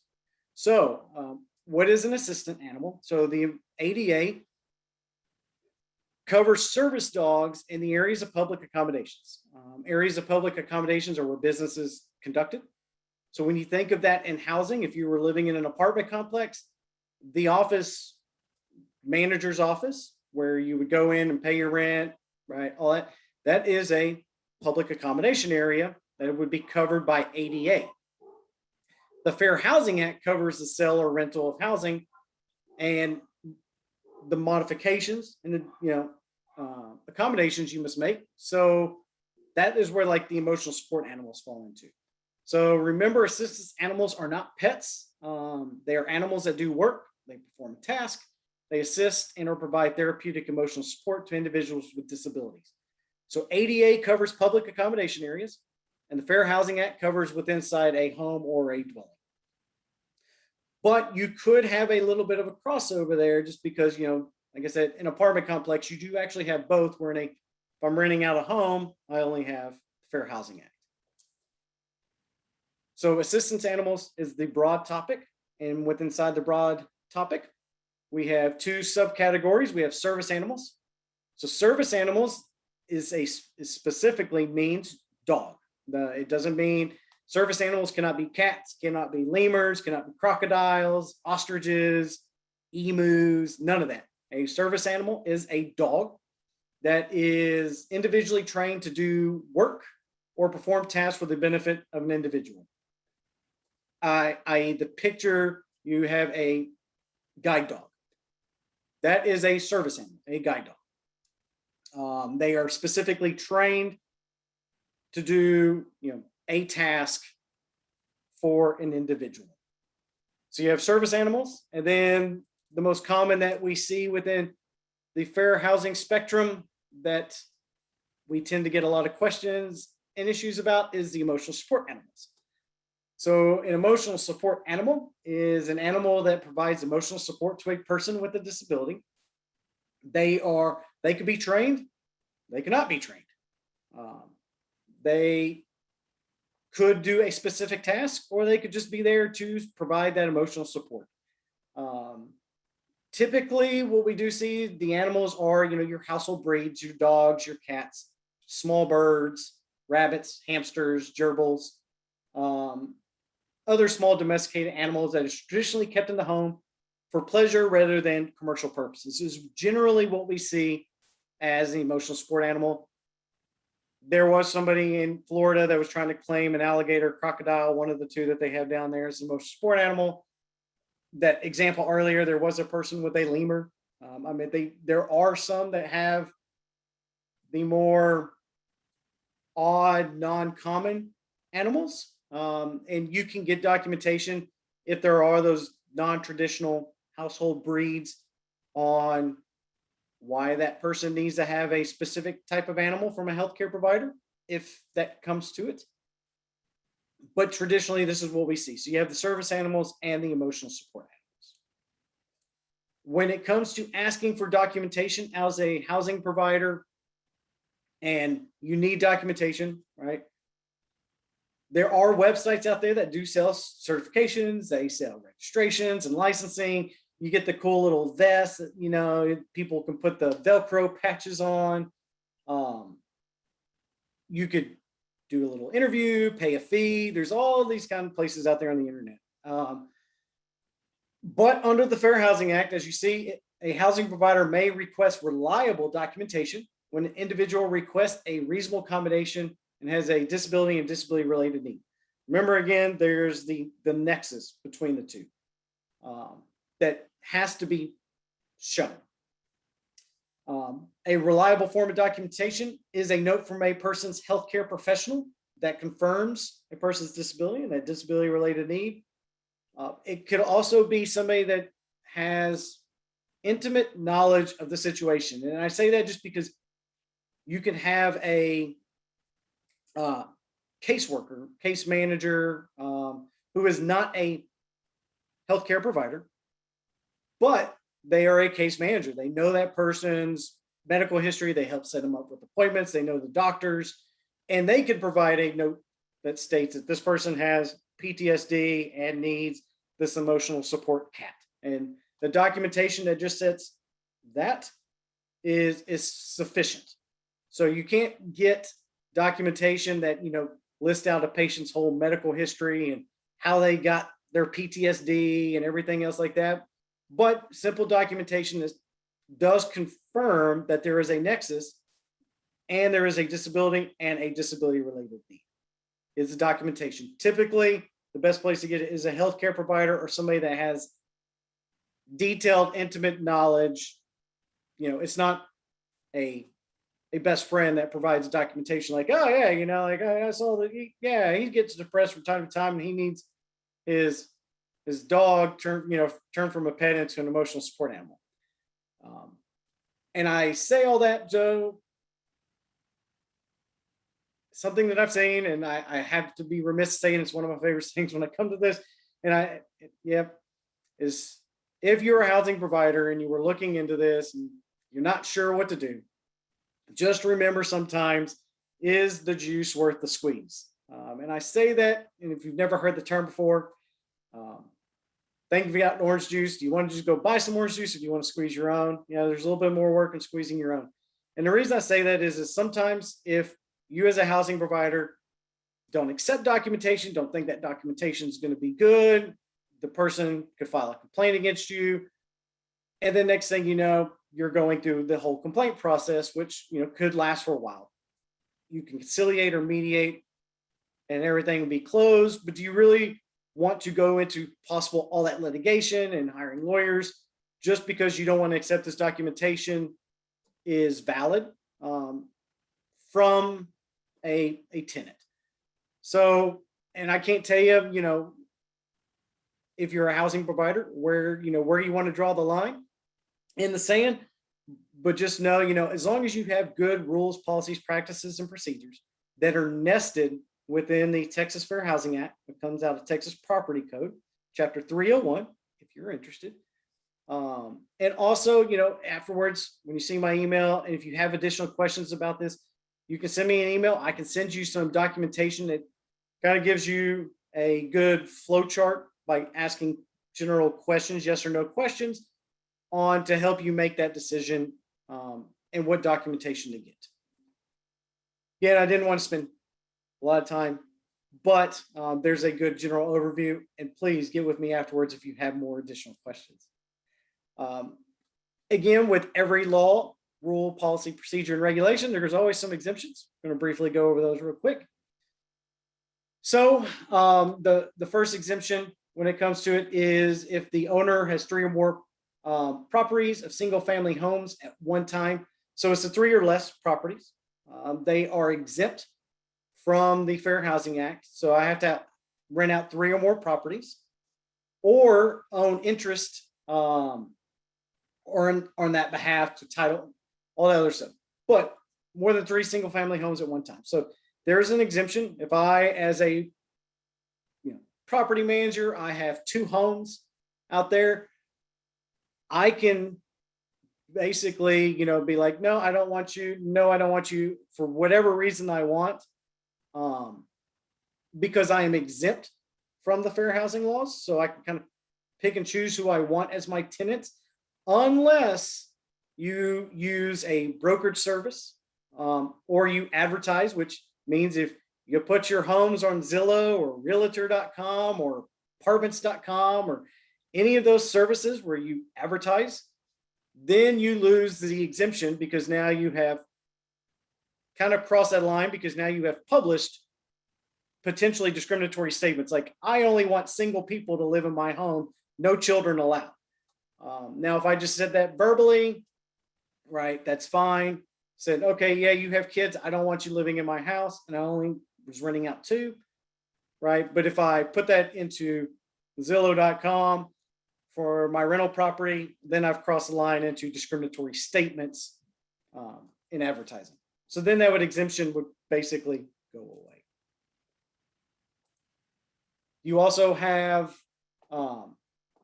what's considered, it's called the Miss Murphy exemption. And it's basically, Miss Murphy is a widow who is renting out the 3 upstairs bedrooms of her home, kind of like an old boarding house, a la Jimmy Stewart, It's a Wonderful Life days, right? Again, I'm probably dating myself there, but that is a Christmas staple in my household. So I do know the whole boarding house idea. But if you are, running a boarding house type place, renting out, owner is living in it, renting out extra rooms, there is an exemption to the fair housing laws, unless, again, you make discriminatory statements or advertising. Then you have the exemption only for familiar status, which again is that family status, is for the housing for the elderly. And it has to be one of these three categories: designed and operated to assist elderly individuals, intended for and solely occupied by persons 62 years of age or older, or 80% of the occupied units have at least one person who is 55 years or older. Generally, what we see is elderly places fall into the last category than the other two. And it's basically, you have a apartment complex that is for senior living. 80% of the occupants in there are 55 years or older. And you have a family of 5 trying to move in. They're like, I'm being discriminated against because I'm a family. That is where this exemption applies. It would only apply to that familiar status, a family trying to move into a elderly senior living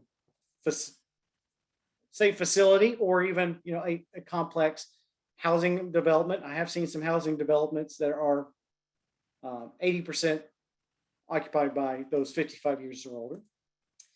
And then the last 2 exemptions they're basically the same. They're the flip side of the same coin, and that's religious organizations and private clubs.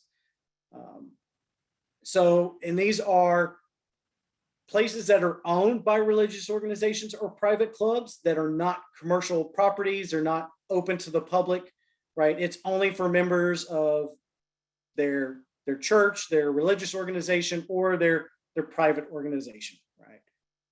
And so they have exemptions because it's not commercial and it's only designed for their congregation membership people. So some ideas to think about when it comes to fair housing and local governance. Land use and zoning laws. So as you see, a prohibitor restriction, when you think about prohibiting or restricting the development of housing based on a protected class. An example of that would be a moratorium on the development of multifamily housing due to fears that residents would include a particular class. So, you set a city council, you're like, no, we're not going to approve this multifamily development in this area because we're afraid of the people that might come in would be of a particular protected class. Refusing to provide necessary reasonable accommodations to policies that prevent persons with disabilities from using and enjoying the housing.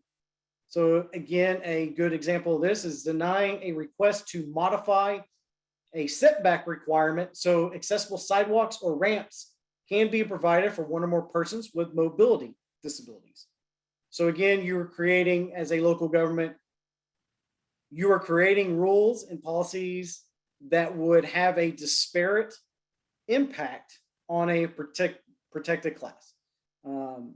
There is terms called disparate impact and disparate treatment.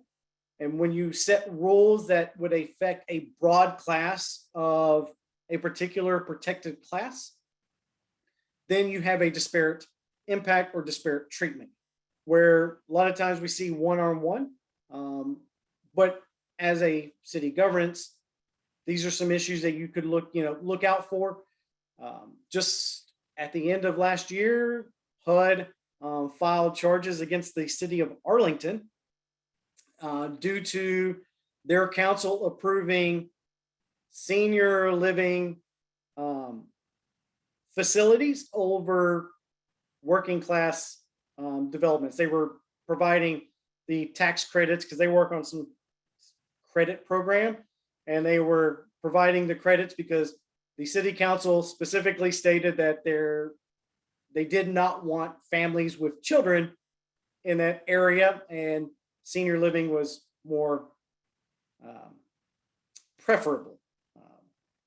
You can look that up, see the whole charge, but it was because of their zoning law of the city.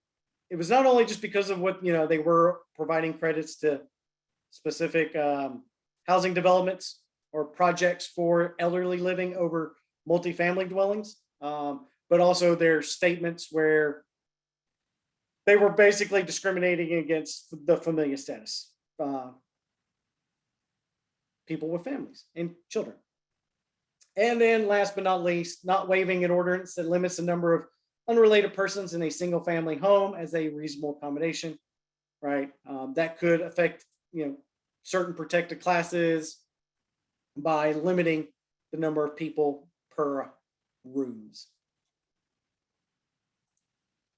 So some unintentional discrimination.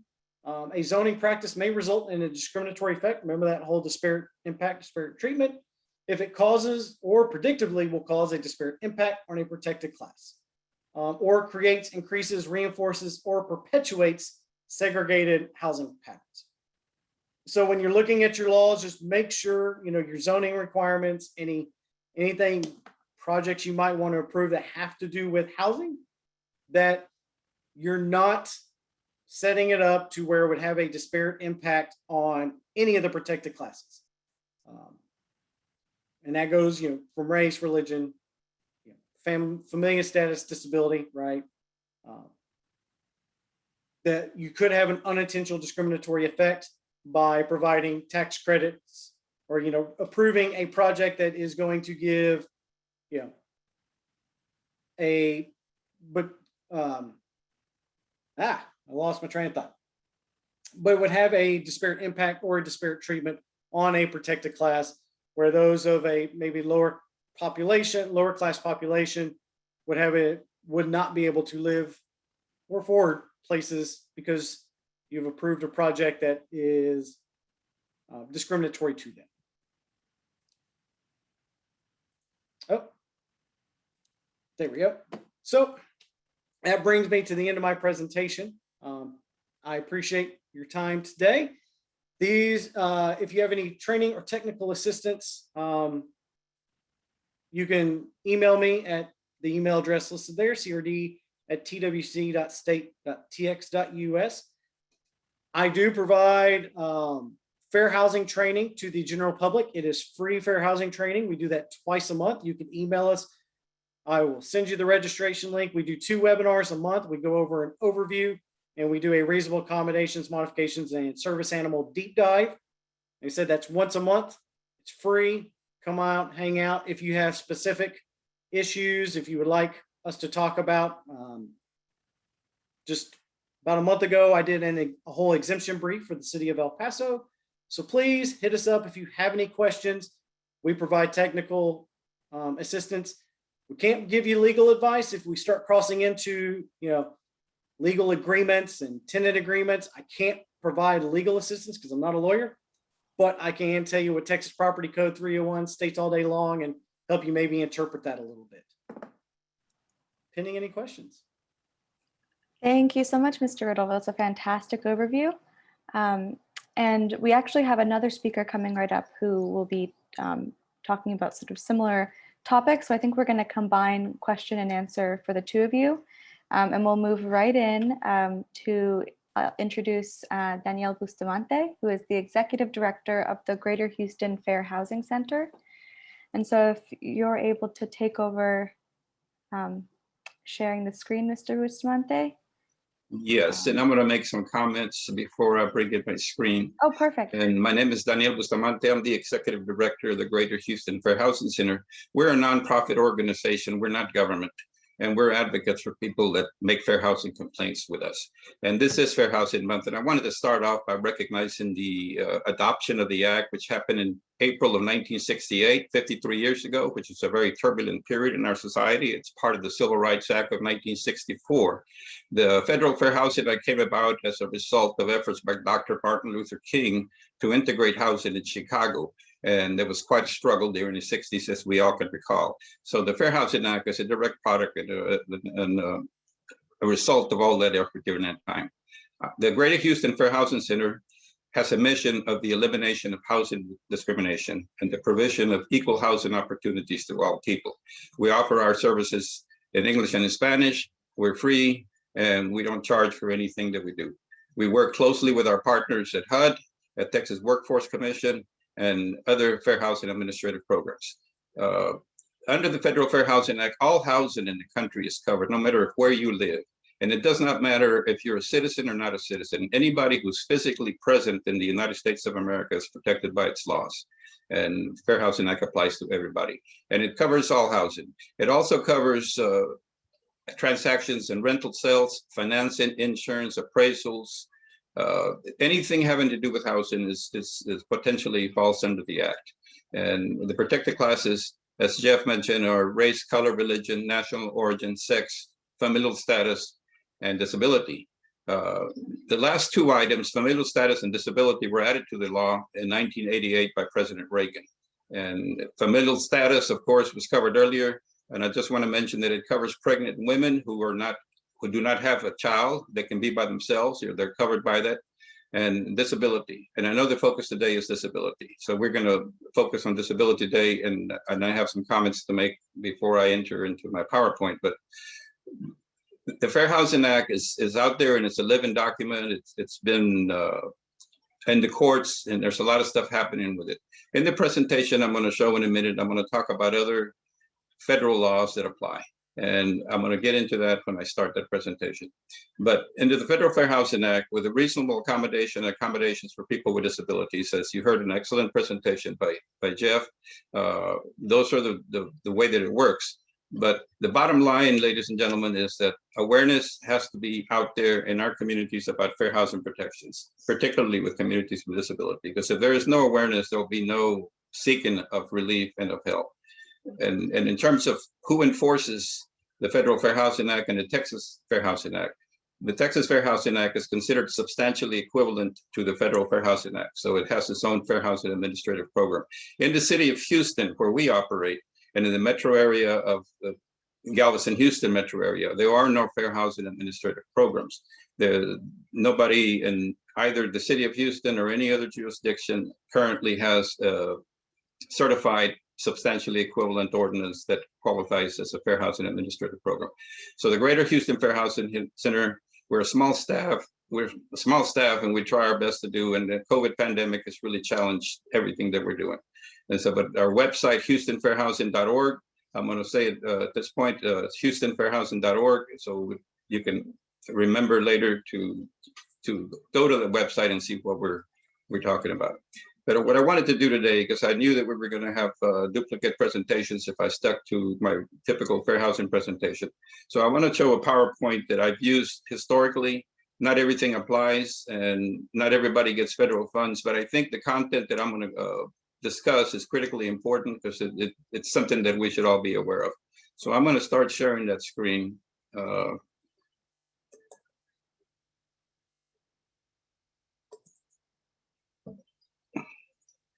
And I hope you can see it. And I know this says civil rights laws involving federal financial assistance, and some of you may not be getting currently federal financial assistance, but you might be getting it through a lot of programs in your community. So these are the federal laws that apply. The Federal Fair Housing Act is one of those laws. Principally, the Title VI of the Civil Rights Act of 1964 it's a law that I want to discuss briefly. Section 504 of the Rehabilitation Act of 1974 specifically provides protections for people with disabilities and anybody that gets federal funds. And Section 109 of the Housing and Community Development Act of 1974 regulates any dealings with the federal government through HUD. And what is federal financial assistance? Defined very broadly, any agency, organization, or person receiving any type of federal financial assistance is considered a recipient. Examples could be a grant, a subsidized loan, a free or subsidized use of federal property, or staff paid by a federal agency. And continuing, who's a recipient, any agency, organization, or person that receive any type of federal financial assistance is considered a recipient. And it includes public and private, for-profit, and nonprofit organizations, religious and secular organizations that receive assistance, and organization or entities that receive monies distributed to state or local agencies qualify. And Section 504 of the Rehabilitation Act of 73 prohibits discrimination based on disability in programs or activities that receive federal financial assistance. And so that's why it's critically important. As we're talking about redeveloping small town USA, communities that are needing to be open to everybody without any kind of barriers. And you might be potentially eligible to get federal financial assistance for some project or another, especially right now during the COVID crisis. There's a lot of funds that are flowing out there, but you have to remember that accepting any kind of federal funds obligates you to follow their restrictions and laws. But 504 is a powerful, powerful instrument, the law that's used all over the country by advocates for people with disabilities to ensure that they're treated properly in their housing that's federally supported. So under 504, what is a person with a disability? And some of this mirrors what we've heard. It's an individual with a disability, and it's a person with a physical or mental impairment that substantially limits one or more major life activities and has such a record of an impairment and is regarded as having an impairment, as Jeff explained. And Section 504 says that all programs that it applies to must be usable by and accessible to persons with disability, and that reasonable accommodations have to be applied. And since it's a federal program, a lot of times there's systemic issues that come up with housing discrimination, and many allegations are present more than one instance. And it becomes a pattern in practice situation. And Department of Justice is obligated to look into those matters when it becomes a pattern in practice. So I know we heard mentioned earlier about Department of Justice through Americans with Disabilities Act, but this is another way that the federal government through DOJ can get involved with your housing situations. HUD regulations in Section 504 properties require that 5% of the units in newly constructed buildings and construction undergo substantial, they have accessible units meeting the requirements. An additional 2% accessibility to person with sensory impairments. So this, I know the percentages here because I do a lot of work with facilities that fall under 504. And a lot of times the operators of these facilities say we've got our 5% of the units have substantial rehabilitation to have accessible units, and we have the 2%. But unfortunately, one thing that we realize in our fair housing communities is that there's more people needing accessible units than the law mandates. So unfortunately, America is aging, and because of illnesses and so forth, the need is a lot higher than 5% or 2%. And a lot of people have sensory impairments, and they don't realize that they can get assistance. Section 504 says also that housing must meet the needs of the community and be provided in the most integrated settings possible and be available in a range of size and amenities. So as you're moving forward in your communities to try to redevelop and regain your downtowns and your front streets and main streets all throughout the country, remember that if you build housing, you have to build it in a manner that serves the whole community and not just specific parts of it, and especially and particularly that it must meet the needs of disabled people in the community. This is a critical area. Title VI of the Civil Rights Act of 1960, the 1960s was prohibits discrimination based on color and national origin. And it's a legal basis for limited English proficiency. And I'm bringing this up in this context of this conversation of rebuilding Main Street and small town USAs and throughout the country and throughout the region, because a lot of our communities have limited English proficiency population that could be disabled, and they may not understand what information is being provided if it's only being provided in English. So you know your communities, and even if you don't get federal funds, this is a critical concept to accept and to recognize. We need to be inclusive. We need to create inclusive communities, as the Federal Fair Housing Act says, in order to have a society where everybody's treated on an equitable basis. So if you have a Vietnamese speaking community, a Spanish speaking community, a Fashi or a Mandarin speaking community, make sure that you reach out to them and they understand what you're trying to accomplish for the good of the whole community. Because fair housing is all about inclusiveness. It's all about people living together in a nonviolent fashion that will allow for growth and for society to be an equitable society. And I'm going to continue with this topic. The duration of the obligation under Section 504 and Title VI, how long do you have to do this? And so if you're applying for home funds or HOPWA funds or any kind of federal funds to build housing in your small town redevelopment, just understand that accepting that federal funding mandates that you follow their rules for the duration of the project, as long as it's around, not just for the year that it's given. Section 109 of the Housing Community Development Act of 1974 prohibits discrimination on the basis of race, color, national origin, sex, or religion in programs and activities receiving financial assistance to Title I of HUD's Community Development Block Grant Program. So I know that this is a very powerful, powerful program. Congress is seeing fit to increase funding for this program, and a lot of you may already be getting funding from this source. So again, this is federal funding and it has restrictions, and you need to be cognizant of that so nobody else tries to enforce some kind of complaint because of what's going on. So the enforcement side does change if you receive federal funds. And I'm pretty certain that a lot of communities were receiving federal funds in some aspect, in some way, shape, or form or another. And there's other laws that apply, federal, and they're the Age Discrimination Act of 75, executive orders. And there's a lot of new executive orders coming out that are going to be impacting housing in America. The Fair Housing Act, and this is in here, and I'm going to talk about it just briefly. The Fair Housing Act, as I mentioned, prohibits discrimination because of those protected bases. It covers all type of housing intended as a short or long-term resident. And this includes shelters that house persons for more than a few days. So this means hurricane shelters. They're in a hurricane when it's small town America, especially in the greater Houston-Galveston region, the small towns take the brunt many times of hurricanes. So the shelters are set up, they're covered by the Fair Housing Act, and they have to be treated in the same way, including all the requirements for the people with disabilities. And this happens frequently where transitional housing, not shelters many times are not equipped for people with disabilities. But we need to be more careful with that.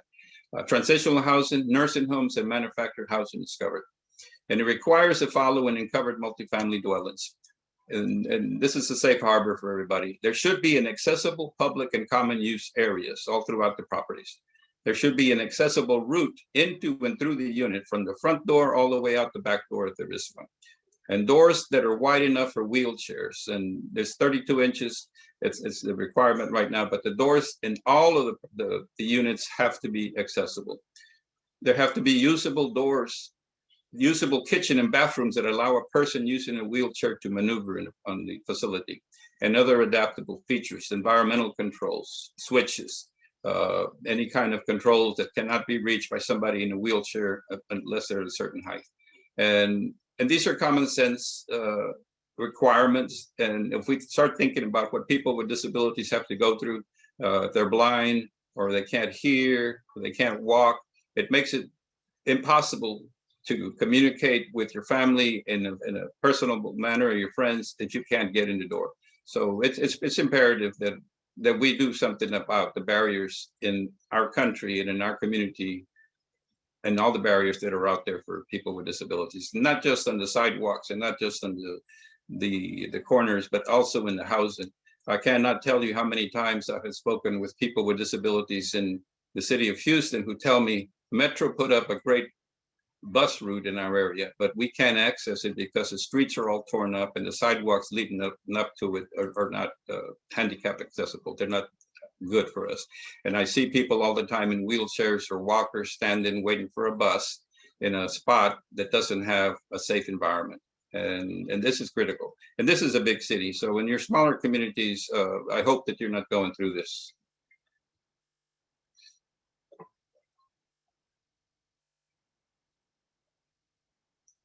And this is just some stuff, I'm going to run through it, but if you receive funding from HUD, there's a general section of the Supernova that says, if anybody applying for funding has been charged with an ongoing systemic violation of the Fair Housing Act, or is a defendant in a fair housing lawsuit by the department, brought by the Department of Justice, alleging an ongoing pattern of discrimination, or if you have received a letter of findings identifying ongoing systemic noncompliance under Title VI, Section 504 or Section 109, you potentially could be ineligible for financial assistance, and HUD will not even rank or rate your project. So this is critical that everybody understand what's involved with receiving federal funds. If you're getting it, this is already there. If you're not getting it, you should just be aware of that.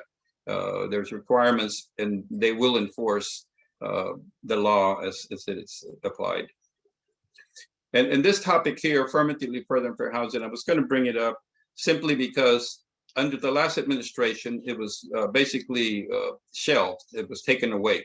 This administration has started to re-implement affirmatively further and fair housing. So I think a lot of you are going to be hearing more about this coming up, and you may have in the past asked and wondered what had happened.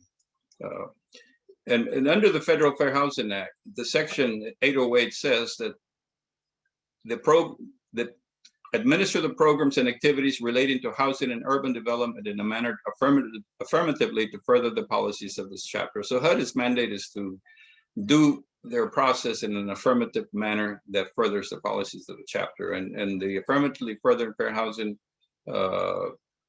matter is going to be coming back on the scene shortly. And the goal of affirmatively further and fair housing, even if you're not required to do it, is to promote fair housing choice and equal opportunity in housing. It's a very positive statement of what we need in America, to build diverse and inclusive communities, to increase housing opportunities, to enhance job opportunities, and to enhance education opportunities. Because quite simply, where you live determines everything in your life. It determines your job opportunities that you're going to have and its success in terms of advancing in those. And it definitely determines your educational opportunities, what schools you go to, how you're prepared for the future, what opportunities for your children to grow up in a community where they can be productive. So I'm always very concerned about fair housing and other rights that people have in all communities. And we need to have an equitable system so people are treated equitably and still have the same opportunities to apply and to succeed. So, and there used to be a requirement in AFFH to do an analysis of impediment, and some people are now doing assessments of fair housing, and this is going to be continuing. Impediments to fair housing choice, and again, you may not be required to do this, but this is just something that's logical and commonsensical. There should be no exclusionary zoning. There should be there's a critical need right now for accessible housing. So there should not be a lack of accessible housing. People with disabilities need every opportunity to advance, and there's so many barriers right now. Segregated communities. We're still in a society where a lot of communities are segregated. You can live, the Fair Housing Act says that you can live anywhere you can afford. Simply put, if you cannot afford to live in a community, you're not going to be able to live there. Money still determines where you live. And as a result of that, our communities in the big city of Houston many times are segregated simply because of economic reasons.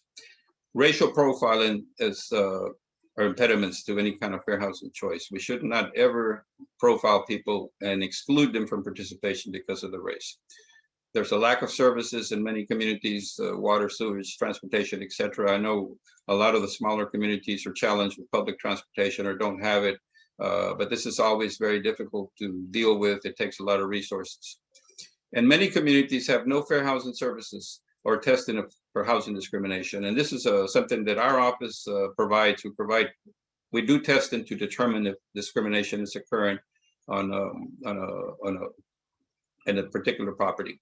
So a good way to start doing this is for your community to start inquiring about fair housing education that you can provide from your own community to your population so they know what to do and where to go. Like Jeff mentioned earlier, there's a Texas Workforce Commission, Civil Rights Division. We file our complaints with HUD and with the Workforce Commission, but HUD acts as the intake unit for a 6-state region in our country. And policies that impact one segment of residents. It's important not to do this because this is a country of laws and policies that do not allow for the application of these laws could potentially be out of compliance, and it may open you up to some kind of enforcement action. So again, I'm trying to just provide you with information that I think you need to have just to know how to proceed in building your redevelopments. So some things that are very critical to do: build affordable housing in non-minority areas and conduct town halls that discuss violent and hate crimes, especially in this environment that we've been going through. There should be discussion in communities on how to be and a nonviolent environment, and to be able to live and work together. The community should be engaged, especially the business community and civic organizations, to discuss the civil rights and fair housing issues. So make sure that you don't have these barriers in your community. And you should all establish some kind of local fair housing effort, even if it's just on a volunteer basis, just to help the officials and the community leaders and the residents deal with whatever issues they have. And this could happen through your churches, through your civic organizations. And we should all work always to repeal and modify ordinances, policies that impact minorities in a negative way. We're a country of doers, and we always come together to find common solutions. And I'm going to go through, I want to get to this item here, affirmative fair housing marketing. It's a term that's out there under the affirmatively further fair housing mandate that's going to be coming back soon. And I wanted to share this with you. And the purpose of affirmatively fair housing marketing is to achieve a condition in which individuals of similar income levels in the same housing market have a like range of housing choices available to them, regardless of their race, color, religion, sex, handicap, familial status, or national origin. And if you're developing, if you're marketing your redeveloped areas in small town USA or wherever it may be, just make sure that the information goes out to everybody, regardless of who they are and what they look like, because everybody should have the same opportunities to benefit. Because a lot of you may be thinking of creating housing in these areas, and if you have that ability, that would be great, because it will bring results. Limited English proficiency, and I wanted to get to this item here to let you know what I see as an issue in our region. Title VI of the Civil Rights Act of 1964 says that no person in the United States such on the ground of those protected bases be excluded from participation to be in or be denied the benefit of any program receiving federal financial assistance. So if you have federal dollars coming in for any project, you have to have a limited English proficiency program, and you have to reach out to communities that don't use English as a primary language in their own language. And it all depends about the size of the group and what you have to do. And I'm just going to run through this real quick, because I do want to get limited English proficiency documents for people would cover things like leases, house rules, eviction notice, any kind of form used in that housing. The English document is the legal document. The translated documents are the ones that you'll be providing. But I'm saying this only because I know in the work that we do and the outreach that I do, I run into communities that are not English speaking, and they're very limited. And that it's not just Spanish, it's usually an Asian language or an African language or some other language, Middle Eastern language. And populations around Houston are very diverse. We live in a beautiful, beautiful region with so many cultures. And this is a base for redevelopment of your small towns if you have these populations, because people love to visit with other cultures, enjoy the food. I know Corey was talking about what they do in Coppell, and those are excellent examples of what you can do to bring people back into your communities by creating cultural events, music and arts and so forth, farmers markets. But a lot of these populations don't speak English. So in order to reach out to them, those are barriers that are out there. And there's a lot of people with disabilities in communities that are limited English speaking. And I've run into this repeatedly, and they're kind of lost out there. Unless they know where to go, they don't get help. And they're usually having a lot of simple problems with issues that we could probably help with. But just remember that people with disabilities speak other languages besides English. And a lot of the languages they speak, they don't have the information available to them what to do when they run into a problem. So Section 3, I was going to mention this as well, because Section 3 is a requirement to ensure that economic opportunities resulted from HUD financial assistance to the greatest extent are directed to low and very low income people, particularly those receiving government assistance, people that are on what we call welfare or receive federal benefits or live in public housing. And it covers public and Indian housing, any development and modernizations and operations, and it covers housing and community development programs, housing rehabilitation, housing construction, etc. And the purpose of this is to notify Section 3 residents of opportunities in employment and contracting opportunities. If you're rebuilding your small towns and you're going to be requesting or getting federal money, use it as an opportunity to engage and employ and work with very low income people that are living in public housing, especially, and try to help them get out of their situations. And it's a way of bringing up the whole community. And I want to stop share here and continue talking. So I hope everybody can still hear me. But I did this, ladies and gentlemen, because I wanted to make sure that we had an opportunity to open the avenue for discussion about other matters. But again, I just want to repeat that the Greater Houston Fair Housing Center is one of 4 fair housing centers in the state of Texas. We have a fair housing center in Houston, San Antonio, Austin, and North Texas, working out of Dallas. There's only 4 privately operated fair housing organizations in Texas. But the difference between us and the fair housing administrative programs is that they're government jurisdictions and we're not. We're nonprofits that apply for and get funding from the Fair Housing Initiatives Program. And like I mentioned at the onset, our groups, our communities of fair housing activists and workers and staff, we are advocates for the population that we serve, and we serve everybody. When we work with communities with disabilities on requests for reasonable accommodations and modifications, for example, I sign a letter that's been prepared for me by lawyers, basically send it certified mail, return receipt requested, requesting a reasonable accommodation or modification, and I'll get a green card back. And that's official notice to the provider of housing that this person with a disability needs a modification or needs an accommodation of some sort. And if they don't respond in a matter of a certain amount of days that we provide in the letter, we'll file a complaint, because that's grounds for filing the complaint if they do not respond to the request for the accommodation. And Jeff brought up a lot of great topics about accommodations, but the bottom line is that nobody's going to get any help unless they complain.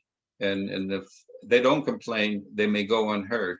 And the only way we know that there's a problem is from hearing from the people that are actually being impacted.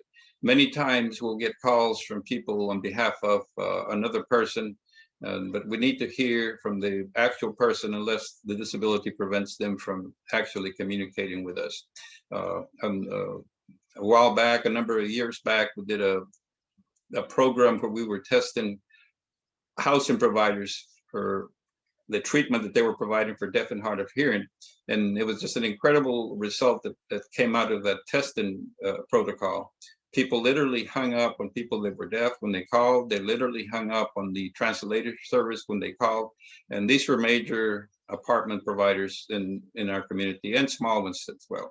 So I know from experience, and I've been doing this for 20 plus years, that the community of people with disabilities all throughout our country, and especially in our region and in our state, are suffering from the barriers every day, and they just don't complain or don't know where to complain or feel like they're not going to get hurt. And so this happens frequently. And I'm so glad that this opportunity presented itself. I know I'm speaking to probably a community of excellent city administrators and bureaucracies that are out there doing the best you can. I know you're doing the best you can. And it's very difficult in this climate right now because we're still social distancing and we can't do what we want to do. I wish I could be in person doing this presentation. I've been doing presentations on Zoom, and I can see just from the comments that it's time for us to do everything we can to do the outreach we need to. So make sure that nobody falls through the cracks.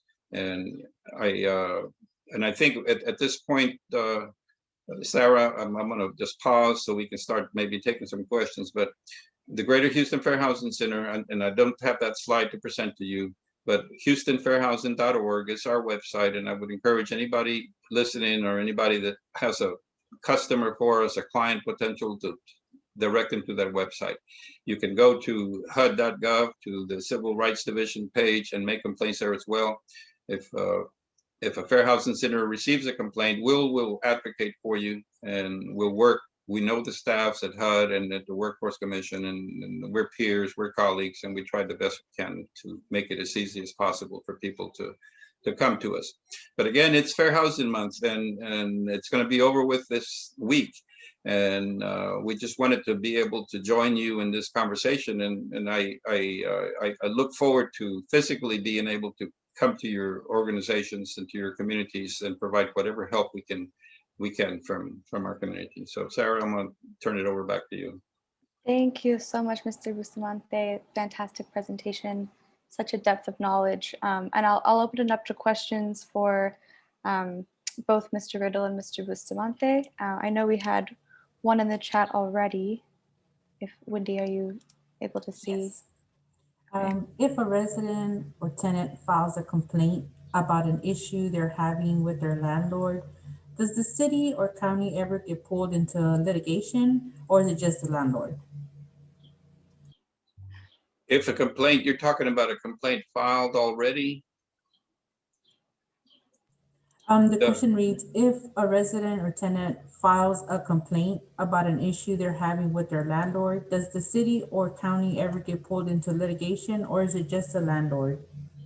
If you file with our organization, you'll be filing if it's the respondent person that you name. Usually the government doesn't get involved. We're not government, so we're not the city. They don't get involved. We assess and evaluate the complaint to see if it's jurisdictional to the act, and then we make a decision whether to file it or not. A lot of times we can resolve it just by discussion with the person making the complaint. If it is something that can be resolved and there's a pathway to discuss with some official that wants to talk about it, that could happen, but usually it happens at the investigative stage, and our agency does not investigate it. We're the recipient of the complaint and we assess it. We then forward it, if it's jurisdictional to the act, to either HUD or the Workforce Commission for investigation. So, but normally governmental entities are pulled if there is litigation, because you have 1 year from the incident occurring to make an administrative complaint. You have 2 years from the incident occurring to file a lawsuit. If there is a lawsuit filed that removes it from the administrative investigative process, it goes straight to attorneys will do their due diligence and work it up and file it either in state or federal court, and then they can subpoena anybody they want. But in our process, and Jeff can speak to this as well, I mean, but we're not government, so the authority to do that might be with the FAP or the federal intake people, but definitely it's with the courts once they get a lawsuit. And we have filed some lawsuits, but right now I can't think of any where we brought in witnesses from the state or cities.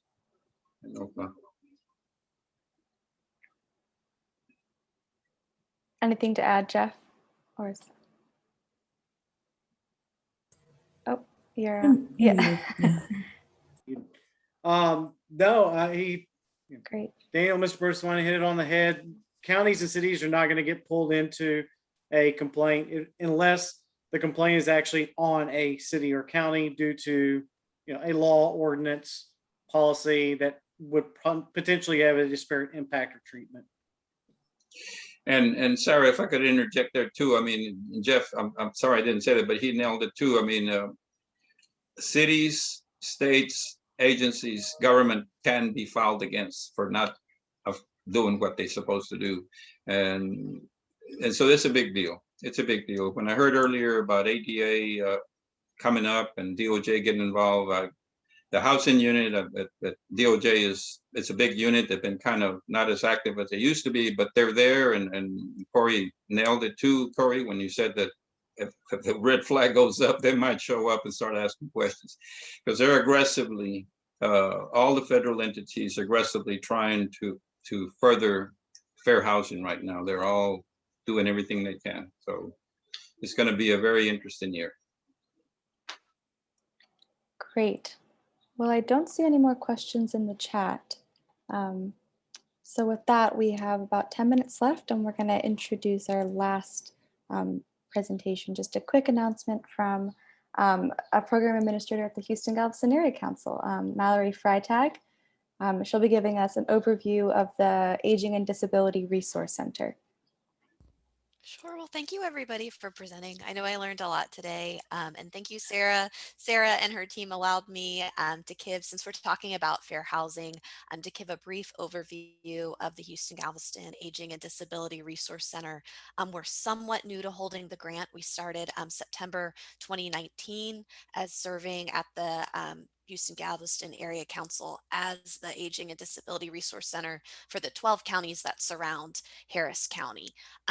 So we are one of 28 aging and disability resource centers that serve the state of Texas. And it's also a program that you'll see nationwide.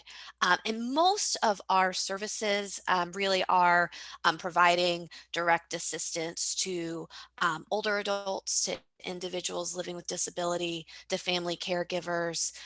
Primarily, we provide information assistance and referral to connect people to community resources to help them navigate benefits that may be available to them. And there's a few other services that we do, but this really ties in a lot. So one of the programs that we offer is a housing navigator program, which isn't as direct service. We do have an inventory of affordable, accessible housing in our region, and we help direct people to that, help coach them, on best ways to reach out, maybe if they're looking for subsidized housing, that kind of thing. But we also are able through this program to serve as advocates for the disability community as it relates to affordable, accessible, and inclusive housing in our region. Again, we're still somewhat new, but some of the things that kind of falls under that we can do, just participating in local housing coalitions, serving as advocates by attending meetings or hearings and providing verbal or written testimony about the needs of those with disability as it relates to housing, reviewing local housing policies, and providing comment as needed, and really providing outreach to the movers and shakers in the housing community in our service area. So, property developers, landlords, property managers, those sorts of things. We recently were reaching out to property developers applying for tax credit properties throughout our region to see if we could provide letter of support or help coordinate letters of support from nonprofit, really with the goal of increasing the amount of housing options that are available in our region. So that's just a little bit about what we do. What I'll do is I'll put in the chat. There is a statewide toll-free line for individuals looking for resources. It's 855-YES-ADRC or 855-937-2372. I'll put that in the chat. No matter where you are in Texas, you put in your zip code, you get routed to your appropriate Aging and Disability Resource Center. But I'll also put my contact information in there. Again, we were 6 months in when COVID hit. There are some connections we're still looking to make and to meet. So if you have any interest in working with us or learning more about the program or seeing if we can help support you in any way, we'd love to get connected. So I'll follow up and put that there. And again, I just appreciate you all allowing me to talk. Thanks, Mallory. And I guess we can take any questions from Mallory, but we're coming right up to the end of our time here today. And you'll be able to see Mallory's contact information in the chat as well. All right. With that, I have a couple of announcements to make. First is that H-GAC has recently released a call for study sponsors for a new cycle of livable center studies. And you can find more information on that at hgac.com/livablecenters, and Andrea has put that in the chat. We also have a broadband planning tool event that will be on May 13th from 8:30 a.m. to 10. And H-GAC has been working across departments to develop this broadband resource webpage and mapping tool to help local governments and service providers and other partners engage in internet planning. So we'd love if you join us for that. The link is also in the chat. And then last but not least is that we have an Economic Development Digest. If you're not already subscribed to that, it's a monthly newsletter. And then we also have a bi-weekly economic recovery resources newsletter with more focused resources for economic recovery related to COVID. So the link to sign up for that will also be in the chat. I ran through those pretty fast, but I'd just like to thank everyone again for participating in today's roundtable. Thank you to H-GAC staff who put this event together and made it run smoothly today, including Wendy Elmansan, Cheryl Murgo, and Andrea Tantillo. And thank you again to our presenters, Corey Allen, Stephen Ray, Jeff Riddle, Danielle Bustamante, and Mallory Freitag. And all of these presentations will be available online, so you can look at those slides again, and we'll send a follow-up email with that link. I think that's it, except for a survey if you'd like to give us any feedback on today's event that Andrea just put in the chat. So thank you all again, and have a great rest of your day. Thank you. Thank you. Thank you, everyone. Thank you.